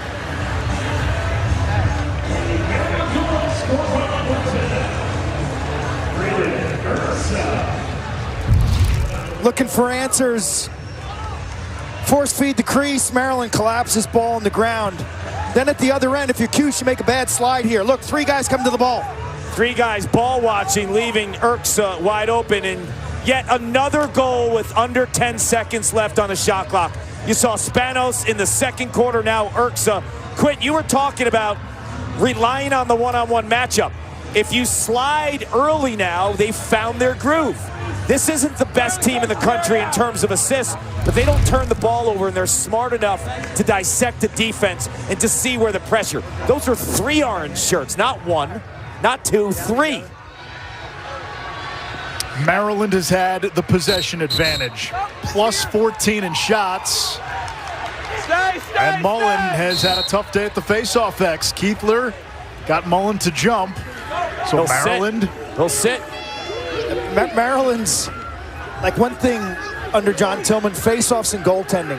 Like, you combine those two, there's very rarely that both of those positions come up empty on the same day. Yeah, 2017 when John Tillman won his first championship. Their big Achilles heel going into the tournament that year was face-offs. And they had to go through T.D. Erlin and Albany in the quarters, Trevor Baptiste in Denver in the semis, and Jake Withers in Ohio State in the championship. Their third-string guy, John Garino, stepped up, was able to counter all 3 of those, and became the unsung hero of that championship run. That was when the motorcycle grip. All right now, it's not a grip that Maryland has on Syracuse. It's an iron chokehold. Spanos a hat trick. It's 10-2, and it feels like a runaway Terrapin train. Grip and rip. Garino was a standard face-off guy, going a bunch of guys that were motorcycle happy. Right here you see the wrists and the grip strength of Eric Spanos. That move to get his hands free was sick. He dropped that left plant foot to get topside, and then McCool gets lit by Spanos here. Look at that left plant foot. Whoop, right to the top side, increasing the angle. That's gorgeous. Eric Spanos is seizing the moment, the redshirt junior from PA. This is a young man who is a middle school hero. Like, his highlights used to trend. One of the last 8th grade recruits in the country. Spent some time with him when I was down at College Park for the Game On feature. I couldn't have been more impressed. Great young man. Intellectual, bright, great manners. He's got an incredible future in lacrosse and beyond. But he talked about the pressure, Clark, that he felt in the club circuit after he verbaled Maryland in 8th grade. You're 14. You're not ready for that. People targeted him. Yes, of course. And then he had all sorts of knee injuries. And so to see him having success now after the road that was kind of rocky, it's really cool to see. Yeah, some significant injuries in high school, and then his redshirt year at Maryland, he was going up against Brett Makar and Ajax Zapatello back in 2022. Northwestern, North Carolina, Women's Championship Sunday, noon Eastern on ESPN. UNC blitzed Florida in the semis. Thompson gets one back for Syracuse, his second goal. And Northwestern with a furious fourth quarter rally to beat BC. 10-3, 10:52 to go in the third. Thompson from Wyatt Hoddle. Snappy wrist work on this goal. Yeah, Wyatt Hoddle What'd you say earlier in the season? It was lightning out of a shot glass. He is lightning in a shot glass. He's so fast and quick. Maryland native, 19 in orange, finding Finn Thompson. I told you guys this yesterday. When he catches the ball in front of the crease, it's almost automatic. He has just that sixth sense to find the back of the net. Yeah, tomorrow is going to be a doozy of a game. And got a national championship ride and maybe a Tewaaraton trophy. We could see the freshman Chloe Humphrey. If she does what she did yesterday and scores another 7 and Carolina wins the national championship, how do you not put her in conversation for the Tewaaraton? And then obviously Madison Taylor, who broke the record for most goals in a season. She's been terrific for Northwestern. Our esteemed crew of Jay Alter, she and Stanwyck Birch, Charlotte North, and Dana Boyle, who's working every semifinal and championship game this weekend. Men and women will be on the call. Well, it's the best weekend of the year. Clark, to your point with Chloe Humphrey, she had 7 goals in that semifinal matchup. That'll be the first Tewaaraton winner ever in Carolina history if she accomplishes that feat.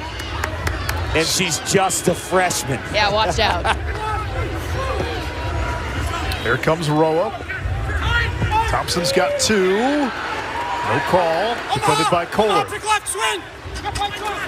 Thompson circles the crease. Spallina now orchestrating from up top. Schaller, top defender in the Big Ten, on him. Leo feeding inside. That ball gets away. McNaney pounces on it. Hang on. Interference call on Maryland. Should be a reset. It is. Spallina has not had much success against Schaller. See the lower body strength of Schaller, who was a big-time hockey player. Told me yesterday he was all in on hockey until about 10th grade. You see the junior caps program in the DC area, right? The lower body strength. Like, watch him on the leverage game here, 27. He is a beast. Doesn't yield to Spallina. Larkin comes over to help. Roa's got a shorty. Kohler's a darn good one. Roa trying to get free. English now. 2 assists. Stamos all over him. Still plenty of time to shoot. Hiltz absorbs the contact. I'm surprised Syracuse hasn't used. Hiltz to Thompson. That hits the ground. 3 Terps in the area code. Somehow it trickles back to the orange. Shot clock at 11, and Leo with McNaney out of the cage. It's 10-4.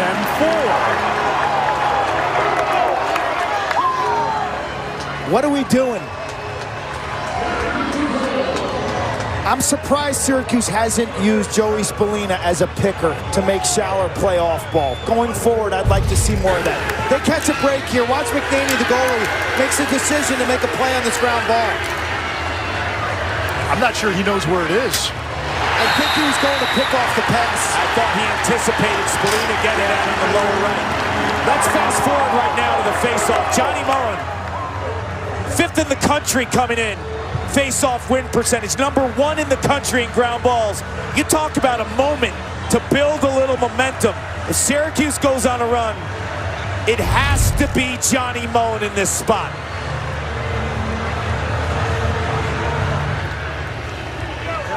He'll go up against the freshman Carrier, who started the year 3rd on the depth chart. An injury to Sean Crater. And Carrier of late has been the de facto number 1. He and Keithler have split the faceoffs today. Mullen able to win that one, and for the first time today, you finally have the sense that Syracuse may have a little momentum on its side. Tons of time. Tons of time. They got a history of pulling this kind of stuff off. Well, they've been the cardiac Cuse in this tournament. A 19-18 barn burner of a win against Princeton. And then the rally against Harvard in the 4th quarter, down 5. They trailed that game 8-2 at the half as well. McCarthy retreats. Tyler McCarthy from Long Island. His club coach was Joe Spallina, Joey's dad. Ottle with an assist. Canfield getting into the grill of Hiltz. Now Spallina, matched by Schaller. This is the pick Quint wanted. Then it gives him a short stick potential matchup. Schaller played it well. They had Hoddle in that two-man game. Spallina, feed to the wing. Good look there by Anderson on the run, just missed the cage. Yeah, I'd like to see Joey come to the high wing and set picks for the midfielders also. Put Schaller. Remember what Syracuse did against Sean Light in Notre Dame? Yes. Do that today against Will Schaller. And he slipped the Make picks. him play off ball. Right. Spallina, body Schaller, tries to get inside. McNaney turns him away. It's going to be a shot clock reset, but also a crease violation on Syracuse. Spallina wanted the hooking. Now Maryland sloppy in the clearing game. Picked up by Grace. Syracuse a chance again. So this Terps defense now has to dig in a little deeper. 7:20 to go, third quarter. Keeping the door open, right? Keeping the door open. Now listen, it was a 6-goal Maryland lead at halftime. It's still a 6-goal Maryland lead. Hidden ball here. 23. 23, Kark. Twice in 1 year would be mint.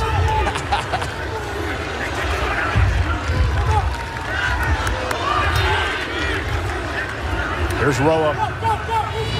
Down the alley, bounce shot, score.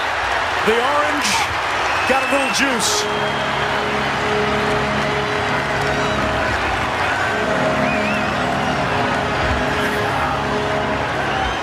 They've been starving for big lacrosse in late May in central New York.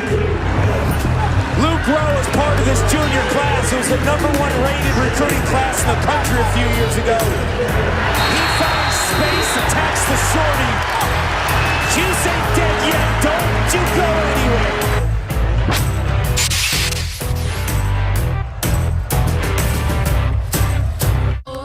Sometimes my moderate to severe plaque psoriasis gets in my way. But thanks to Skyrizi, I'm free to bare my skin.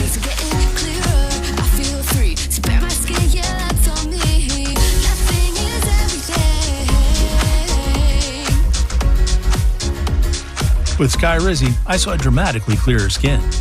And many people were 100% plaque-free. Skyrizi is just 4 doses a year after 2 starter doses. Don't use if allergic. Serious allergic reactions, increased infections, or lower ability to fight them may occur. Before treatment, get checked for infections and TB. Tell your doctor about any flu-like symptoms or vaccines. Nothing and me go hand in hand. Nothing on my skin, that's my new plan. Nothing is everything. Now's the time. Ask your doctor about Skyrizi, the #1 dermatologist-prescribed biologic in psoriasis. Learn how AbbVie could help you save. At Ace, explore the full lineup of Weber grills. The Weber Spirit Gas Grill, Searwood pellet grills for searing and smoking, and the rust-resistant Weber Slate Griddle. From burgers to breakfast, Ace is the place for your perfect Weber grill. Ace is the place with the helpful hardware, folks. Maria.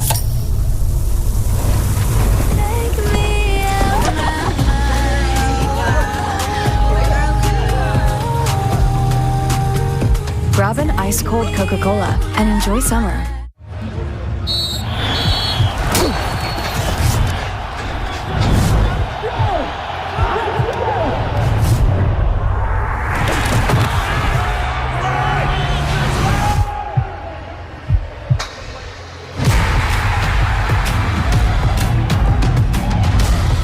PLL opening weekend is Friday.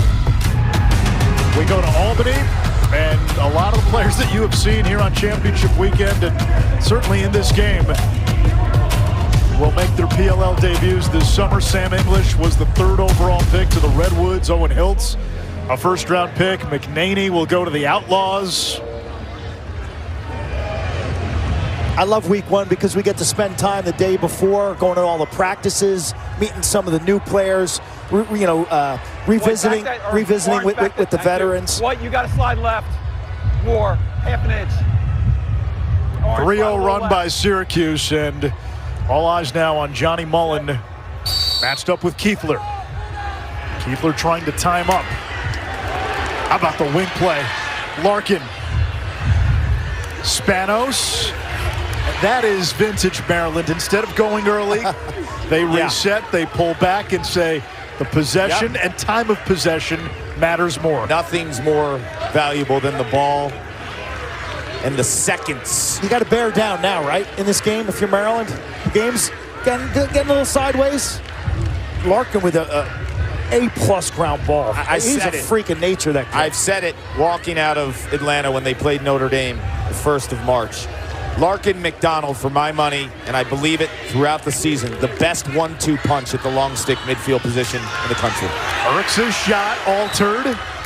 It will stay with the Terps. They're ground ball machines. They're big, rangy, long cover guys. They can change a game.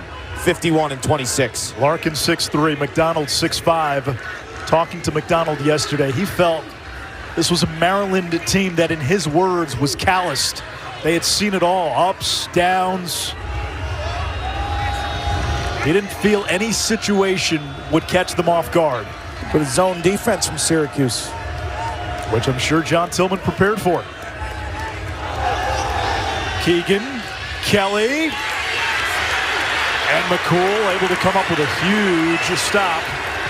He's 11 out of 21. Now Carter Rice, he'll be in the PLL this summer. Guy can run. Short stick, defensive midfield, and because of the injuries and how shallow Syracuse is from a depth perspective at the short stick D-midi position, he's had a log about as many minutes as any player in college lacrosse. You know, we saw the last Eric Spanos goal against Vincent Bolognino. He was an LSM that had to transition to short stick because of the injuries. Spallina can't get free of Schaller. Instead, dumps it back. Skip past to Roa. Roa and Leo play catch. Those two All-Americans along with English. Thompson shot gobbled up by McNaney. Finally tracks it on the crease. Orange run the weave up top. They get a good look, but McNaney's probably most important stop of the day. McDonald. Over to the wings. Spanos with his 4th.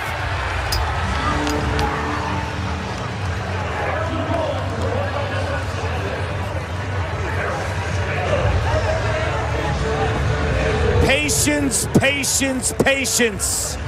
6th-year season for Logan McNaney. He's seen it all. He tracks that low to low, and then it's off to the races with the other half of the 1-2 punch. It was Larkin, now McDonald, Quint. Clean stops mean clean runouts. And crisp and accurate passing allows Spanos to shuffle step and show his velocity from about 10 yards. And that's all about turning and raking when he can eye it down. And Anish, that is what McDonald and Larkin do for you. It's the runouts, it's the comfortability that they have going from defense to offense. Those guys are spectacular. Spanos, 5 points in this semifinal game. Had 5 points in the semis last year against Virginia. Big face-off win by Maryland. They chuck it up ahead. Dangerous pass picked off by Grace. We come up on 4 minutes to play here in the 3rd. Maryland had a 6-goal lead at halftime. That still holds.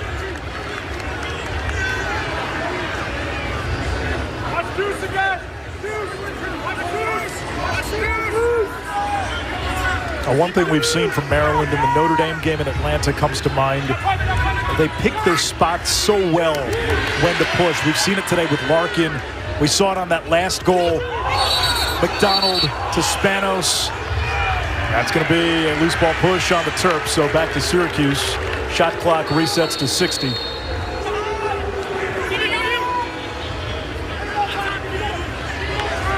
Now, Quint, we talked to other coaches who've seen these teams throughout the week, and it's just a refrain after a while. Maryland won't beat itself.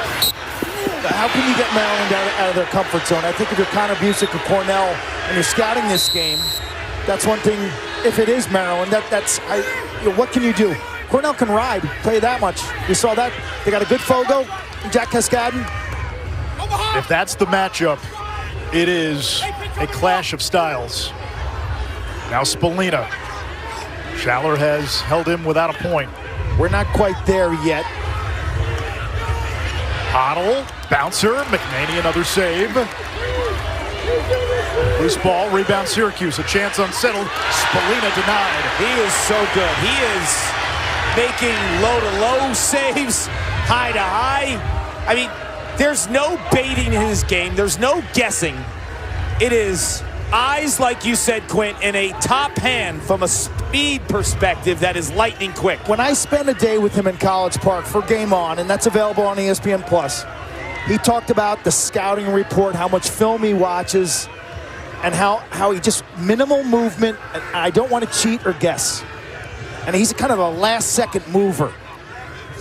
There's also layers to his game, Quinn. He's not just a stopper. He's active in the clear game. I think that makes him so impressive and vital.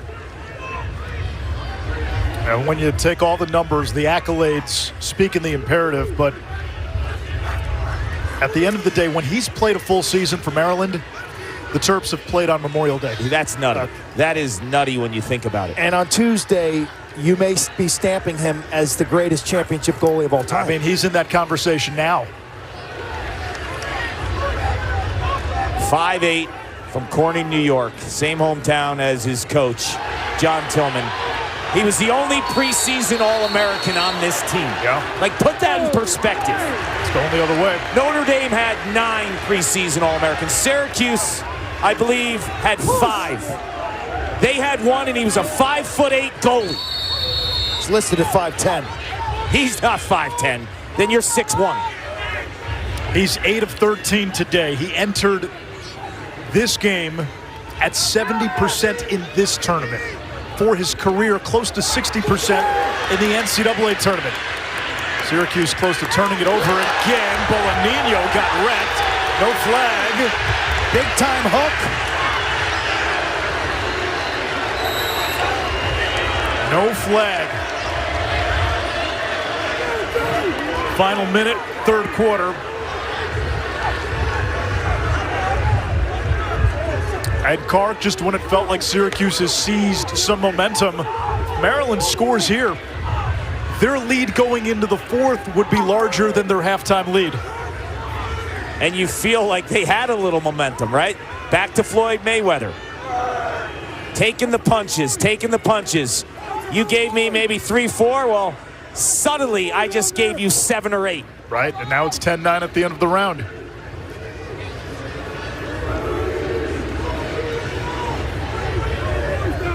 Stay tight. 25 seconds.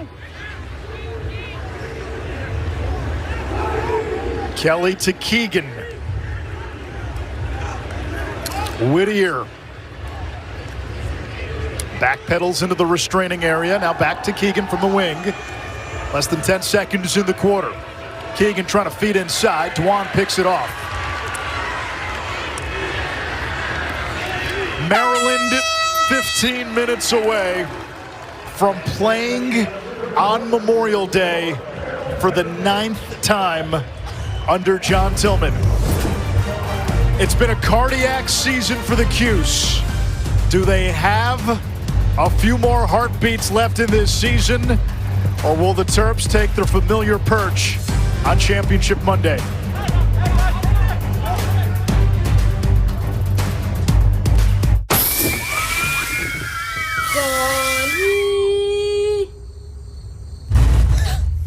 Brawny 3-ply?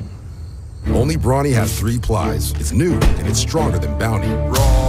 Some of the strongest. At Ace, explore the full lineup of Weber grills. The Weber Spirit Gas Grill, Searwood pellet grills for searing and smoking, and the rust-resistant Weber Slate Griddle. From burgers to breakfast, Ace is the place for your perfect Weber grill. Ace is the place with the helpful hardware, folks. There's losing, and then there's being the loser. Game time comes with enough pressure. Way too often, people are betting on sports, losing, and taking it out on the athletes. Only a loser would harass college athletes after losing a bet. But it happens almost every day. Root for your team. Get crazy when the buzzer sounds. But don't harass anyone because you lost a bet. It's time we draw the line and put an end to the abuse. Brought to you by the NCAA. Every dream for your future starts with a plan. But at Corebridge Financial, we know it takes more. It takes action, like connecting with a financial professional to help guide you. Choosing retirement solutions so you can live the life you've worked for. and life insurance to protect the ones you love. Great things happen when you put your plans into action. Corebridge Financial. Action is everything. The truth about DIY is you never really do it all by yourself. Because this setup took 2 videos and a quick demo. You can change your color here. And all of this started here, detoured here, and ended down here. And this pizza wasn't delivery. This was. I wonder if they do have it. We do. So whenever you start a project, don't worry. You're not alone. We can do this together. So what are you working on? Welcome back to Foxborough here in the fourth quarter. Coach Tillman, back and forth momentum shifts. How do you capture the fourth quarter? Ground balls, face-offs. I think our guys have done a good job battling. Johnny Mullen's really good. I thought we got a good start, and then that middle third, they really did a great job of possessing the ball, wearing us down, long possessions, and I thought that transition goal was huge. And now they're zoning us, which in a way helps us, just allows us to get organized. We want to possess the ball to help our defense, but we also want to score. But, man, if they're going to pack it in like that, it allows us to control the flow of the game up 6 goals. So we'll see how it goes. Appreciate you. Thank you. Start doing the math. 6-goal lead, 80-second shot clock, 15 minutes left in regulation. John Tillman just said it. He's going to squeeze this clock, and he's going to try to bleed Syracuse dry. In a day where Johnny Mullen has not been himself, but he gets one here. Urgency for Syracuse. Mullen wheeling, dealing, scoring. And Syracuse gets 8 seconds into the fourth quarter for Mullen, his 5th of the season.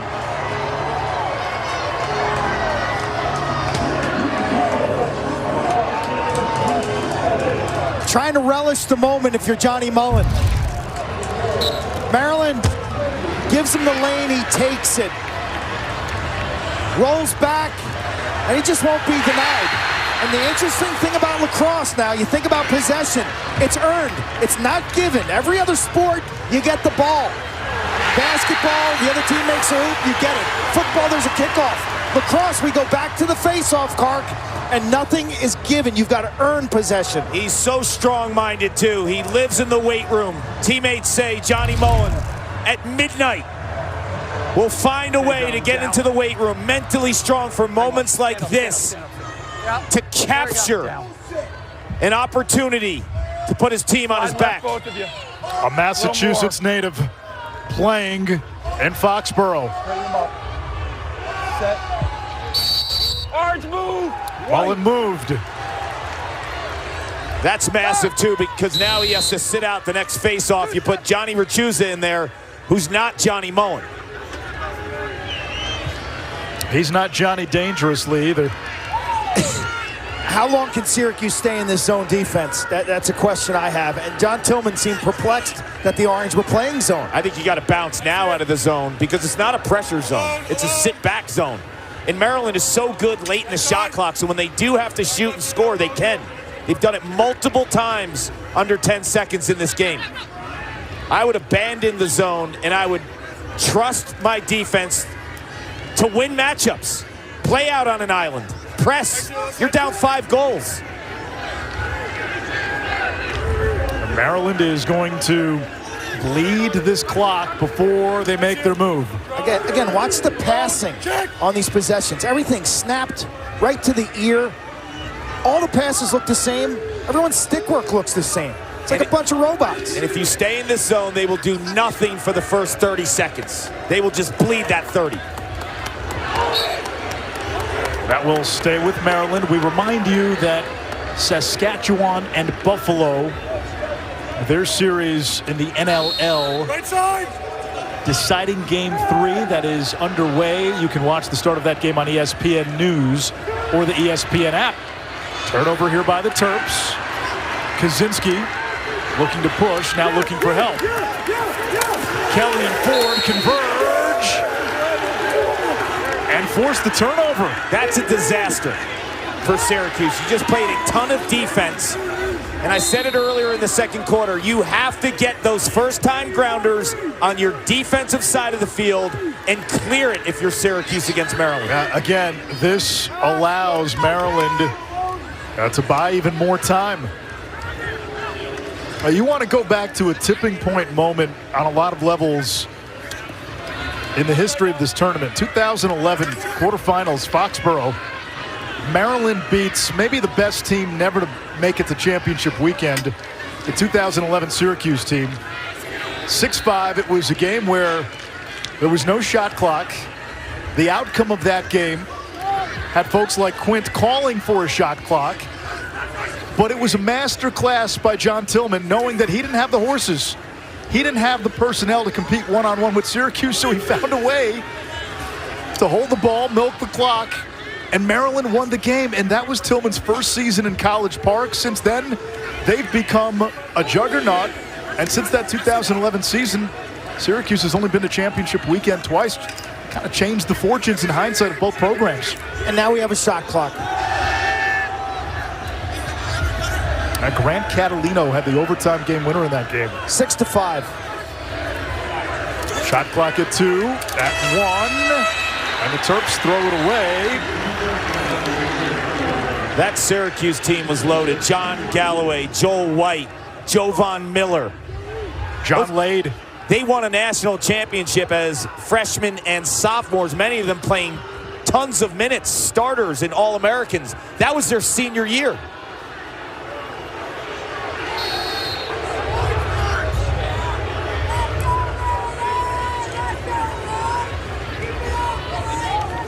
Inside of 12 minutes to go in regulation.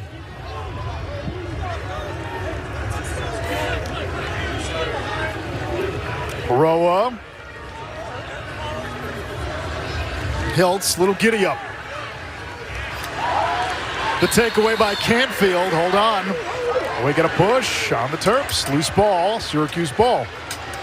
Canfield, the initial check was nice, and then afterwards, thought he got him with the push. That should be a fresh 80. It is. Yeah, for Syracuse. 60 rather. For Syracuse, the issue becomes there's not a lot of time to waste offensively now. First shot, you almost have to go, don't you? And then you have McNaney, the brick wall from the glass town. Up ahead to Stamos. And now Maryland again, you start to look at the time, 11 minutes into change. Now they can peel away another minute or so here. Quint, it also puts so much pressure on Syracuse when they have the ball because every possession now feels like a must score. The easiest way to interject tempo into a game is not how you play offense, it's how you play defense. So if you press out and play an aggressive man-to-man right now, you run the risk of giving Maryland 20 goals today, but you also, the upside is, if McCool can get hot, you may be able to get 10 more possessions and actually win this game. It's all or nothing at this stage. Yeah. How do you maximize what we're watching is slow death, and Syracuse has no chance to win. I would agree. It's feast or famine. You got to take a press chance and roll the dice. 10.5 to go. Do you take that chance now? No, you took it 5 minutes ago. Wow. We saw this play out last week in a game that was closer. No flag. Ford with 4, with 3. Oh, backbreaker. With 2 on the shot clock. A back-breaking goal by Bryce Ford. It's 12-6.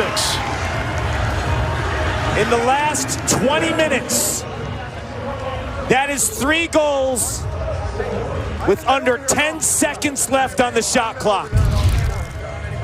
So you're going to bleed them out. They don't want to press, they want to go in zone. Hold it for the first 70. Strike at 10. Capitalize and flex. For the transfer, Coach Tillman did great work in the portal this year. John Jay High School had a connection to Chris Bates, and that's one of the reasons why the PLL Archers took him as the last pick in the draft. Mr. Irrelevant. I don't think this young man's going to be irrelevant. He's got a skill set, attack from behind, the wing or up top. I love what I see. Yes. I love what I see. Yes, he is so versatile. He was an attackman in college. On draft night, I called him a bit of an offensive chameleon because of his ability to play anywhere on the offensive set. Tillman has capitalized in the portal. He's done so well. Keegan and Ford. Next year, he's got 2 Yale studs, Chris Lyons and Leo Johnson. They could change the complexity of that offense. I mean, you're bringing in some serious gas in the portal. Yeah, talking to Ford yesterday, being a transfer, he said, listen, we've been at other places, some of us guys who are new to the program, who had played for other schools, and you hear about John Tillman and his maniacal preparation and attention to detail. He says when you see it, it's eye-opening because he exposes you to things that most coaches aren't paying attention to. And he said that's not a knock on guys playing for other programs. He said every detail, every situation, every scenario is covered, and we've watched it over the years on the field. Very rarely has Maryland been caught off guard or unprepared for a situation. When they've had a week to prepare, always the case. Anish, how many national championships, honestly, would John Tillman have if they spread out semifinal Saturday and instead of Monday, 2 days, a week later? If you gave him a week to prepare, he's been to championship weekend 10 years prior to this season. He has 2 national titles. I mean, let's start the line at 5. Over or under? I think that's probably about accurate. There were times, his early teams, 2011, 2012, where he was undermanned. That 2011 Virginia team that Maryland lost to, they had a lot of talent from a really strong team coming back from 2010. 2012, Loyola was a juggernaut. Not sure it happens those seasons, but 16, 21. Oh, yeah, Tom. I'd say at least 4 or 5.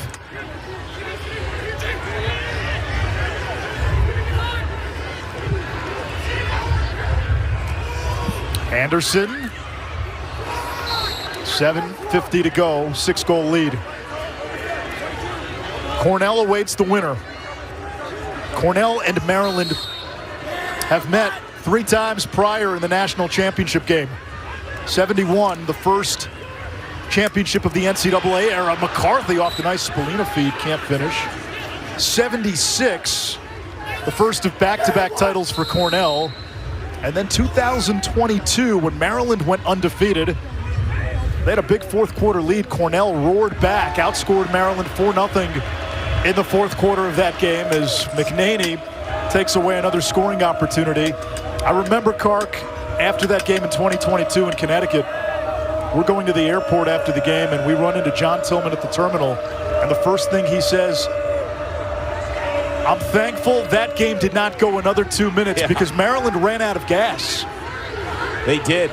Roman Puglisi, the short stick D-Mitty, was injured, playing limited. Bubba Fairman. Yep. That team won so many regular season games in blowout fashion that they never really had played a hard 60 minutes. Combine that with 2 games in 3 days.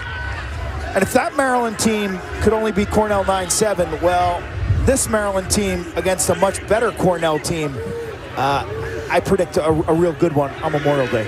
It's going to be a clash of styles, barring what right now feels to be a miracle comeback by Syracuse.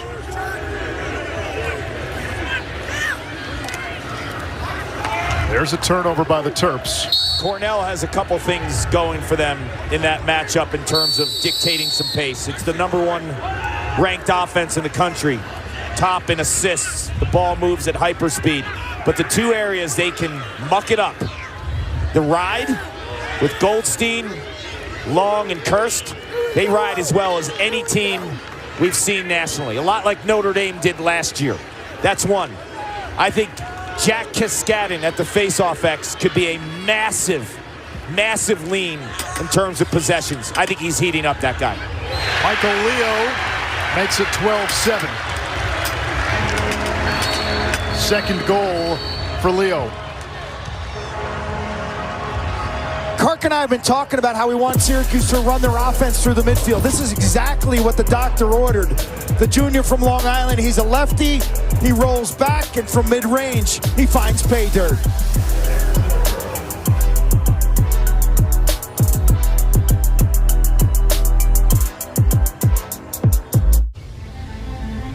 You've always been ahead of the game. Excellence is your default, and Lexus knows that feeling is unmatched. Their standard isn't for the average, it's for those who set the bar and elevate it. So as you redefine what's possible, Lexus refines what you deserve. Because a car that doesn't make you feel something is a car that stops short of amazing.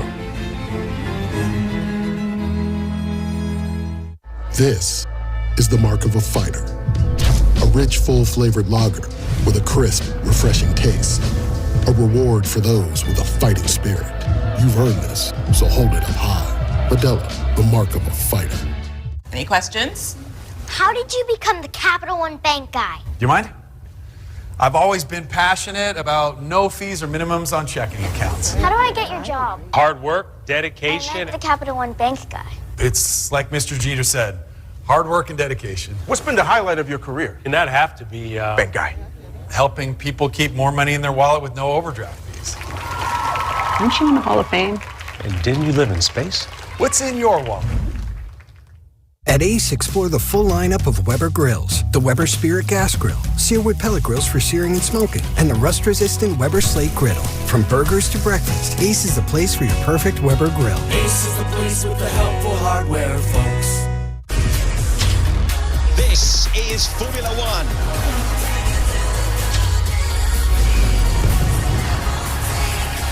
The season continues in Monaco, Sunday on ABC. Tomorrow, the women's final. The 3 seed in Northwestern, a stirring fourth quarter comeback to knock off Boston College. North Carolina vaporized Florida. Sunday at noon Eastern on ESPN. Jay Alter, Sheen Stanwyck Burge, Charlotte North. Dana Boyle will have the call. This is going to be an epic battle. Carolina looking for their 4th national title under Jenny Levy. She's got Chloe Humphrey, the freshman sensation, over 80 goals, 7 goals in the semifinals. She's the future star of the women's game. And then you have Kelly Amante Hiller, the best winner in college lacrosse history, men's or women's, in the current era. She has 8 national championships. She's been to championship weekend 16 times in 20 years. Yeah, she was telling us this week, and every time it's been different, but they blanked back from an 11-6 deficit. Northwestern, they are never out of the fight. Meanwhile, for Syracuse, Quint, look at the clock. 5.5 to go, 80-second shot clock. You're down 5. Now McNaney makes a save on Leo. Does Syracuse have 5 more possessions, 6 more possessions? And again, the margin for error becomes almost 0. Hiltz got a piece of that one, but Maryland gets it over. And need to score now, the Terps may run this down to 0 again. Got to score on every possession. You got to press out and chip into that 80 seconds. McCool stays in the cage.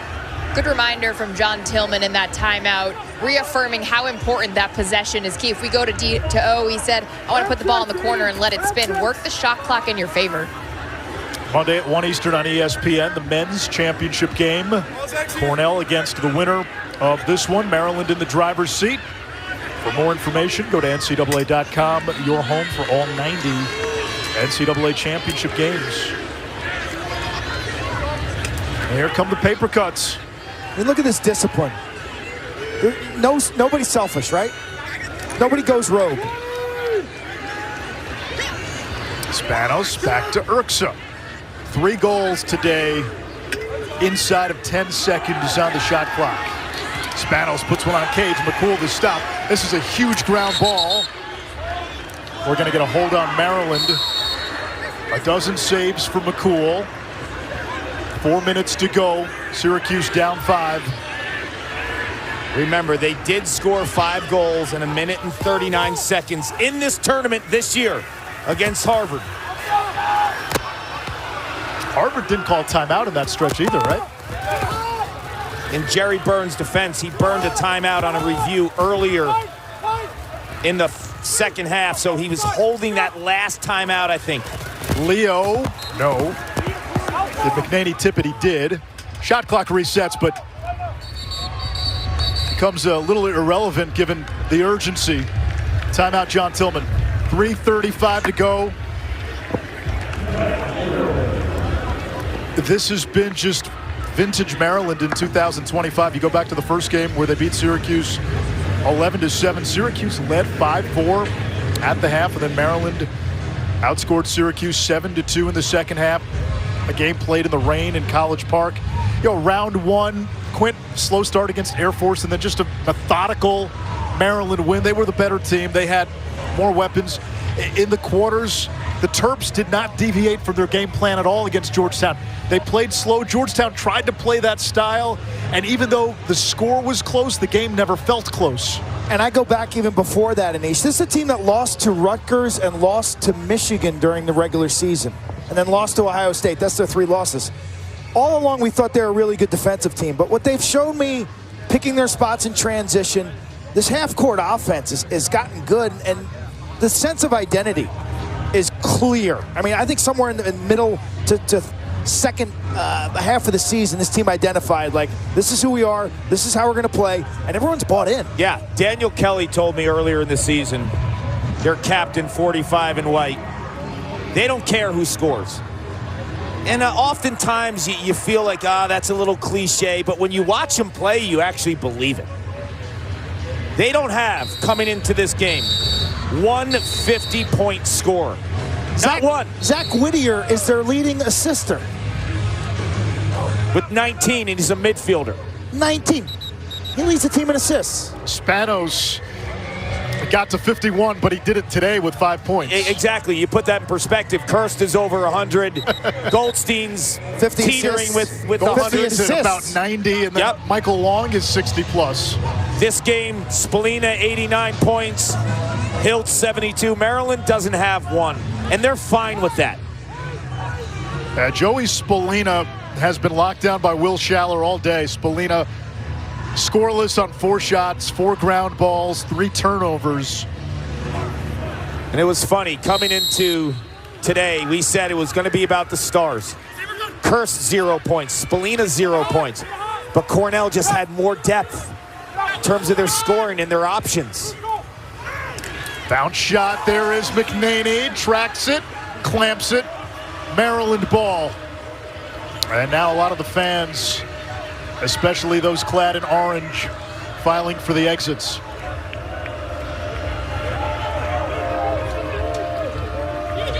The last time we had a 1-versus-2 championship, 2005. Johns Hopkins was the 1 seed. That was the year Kyle Harrison won the Tewaaraton. Paul Rabel was a freshman, and Duke was the 2 seed. Hopkins would win the game 9-8, and then they would win another title in 2007, both under Dave Petramala.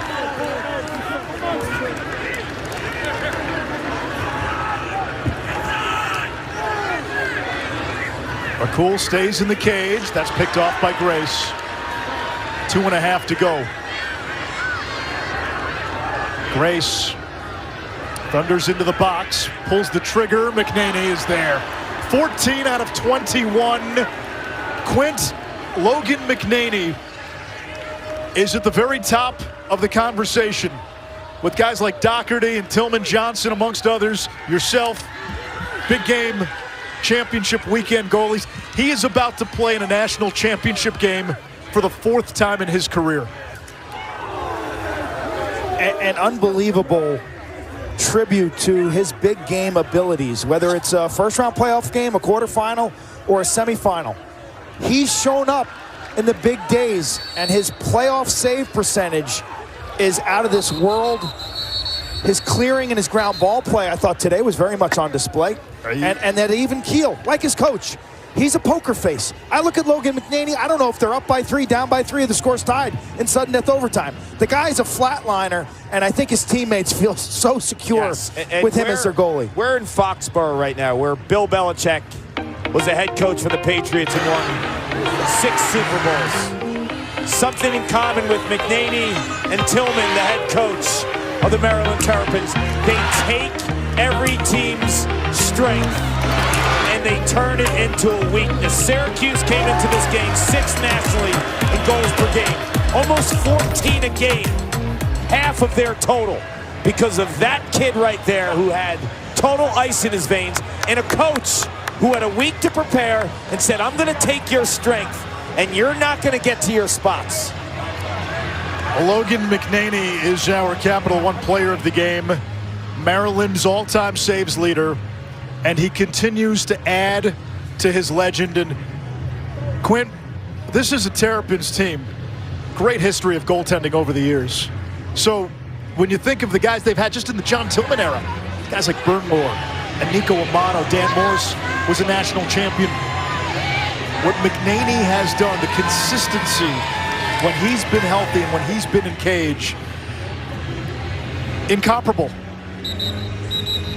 You know, his mom, Kim, started the women's lacrosse program up in Corning, and the mom encouraged him as a lacrosse player to give goalie a shot. But John Tillman, Anish, John Tillman is the consistency through those Maryland goalies that you named. He works with the goaltenders. He does. And last time he faced Cornell, the offense started off hot. Logan Wisnauskas to Wharton Trophy, but it was all Logan McNaney. Tournament most outstanding player. 17 saves. 13 seniors on Cornell played in that game. They're seniors now. C.J. Kirst. And I think about Logan last year playing against Notre Dame in the national championship game with a really busted up thumb, prior ACL injury. He admitted that he had to go in and get more surgery after the season to clean up his knee. Yep. And his thumb, the last third of the season was not where he needed it to be. Kind of a subpar day for him. I think you'll see his best on Monday. If you could pick any goalie to play in this game against the nation's #1 offense in Cornell, it's a no-brainer. It's McNaney. And another name to add to that list, guys who starred and shined on the big stage, a guy we saw the last couple of years, Liam Entonen. Terps just have to kill some more clock. Bravino spinning away. We talk about McNaney coming back from that ACL, and Larkin, one last dagger into the cold Syracuse corpse. He wanted that one. Did you see on that first goal afterwards a little chirping between Larkin and maybe a Syracuse defender as Gary Gate looks on? But we talk about McNaney as Larkin just pounds this from deep. McNaney in 2023 blows his knee out against Loyola. That's a tough spot as a goalie to come back from an ACL, and that's why I think one of the key factors in this next game against Cornell is a guy coming off of surgery, and Jack Kaskadden. Early in the season, he really wasn't himself, a year off of ACL. He's a buzzsaw right now, Quint, the face-off guy for Cornell. It's going to be a fascinating game, Q, on Monday. Cornell and Maryland. 3 years ago when they met, Maryland was the ultimate Goliath. Cornell with Gavin Adler, C.J. Kirst. That was the team that had been the plucky underdog all season. They were a 7 seed, getting all the way to championship weekend. They gave Maryland all they had, but they were undermanned. They were the clear underdog. That's not the case this year. It's 1 versus 2, but Cornell came into this tournament as the team to beat. One more for the Terps. Luca Ward, and now flags. John Tillman is about to be 8-0 against Syracuse. It all goes back to that 2011 quarterfinal.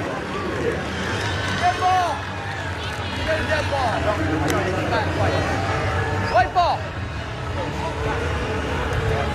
Personal foul, 35 orange, unnecessary roughness, 1 minute. That's a dead ball foul, no face-off. So personal foul, 35 orange, unnecessary roughness, 1 minute, dead ball foul, no face-off. Anish, when we had the Georgetown, Maryland game, Kevin Warren, who's very good friends with John Tillman, told us Tillman's ability to have both the microscope and the telescope to see things short-term and long-term are one of his strengths. That's the best compliment you could give someone, because most humans only see through one of them. That's their forte, right? And They're coaches, great at one. and coaches especially. John Tillman empties his bench in the final seconds of a semifinal game. All that's left is bookkeeping. Cornell and Maryland on Monday. We have seen that movie 3 times prior. 71-76. 2022. English gets one final tally for the Cuse with 2.9. We were sitting on a nice football score at 14-7 because some people say this Maryland lacrosse team reminds them of the Iowa football team. Syracuse went for 2. That guy right there is going to have a long pro career, Sam English. Exceptional talent. Started his collegiate playing days at Princeton. Went to championship weekend. And he beats Brian Rupel. Who started that entire year, essentially, when Logan McNaney got injured. Yeah. Rupel will be a 2-year starter after McNaney graduates, and a fantastic upside with Rupel and experience under his belt. They do it again. John Tillman in May is indomitable. The Terps advance to championship Monday for the 9th time in the Tillman era. The season comes down to Cornell and Maryland. Let's go.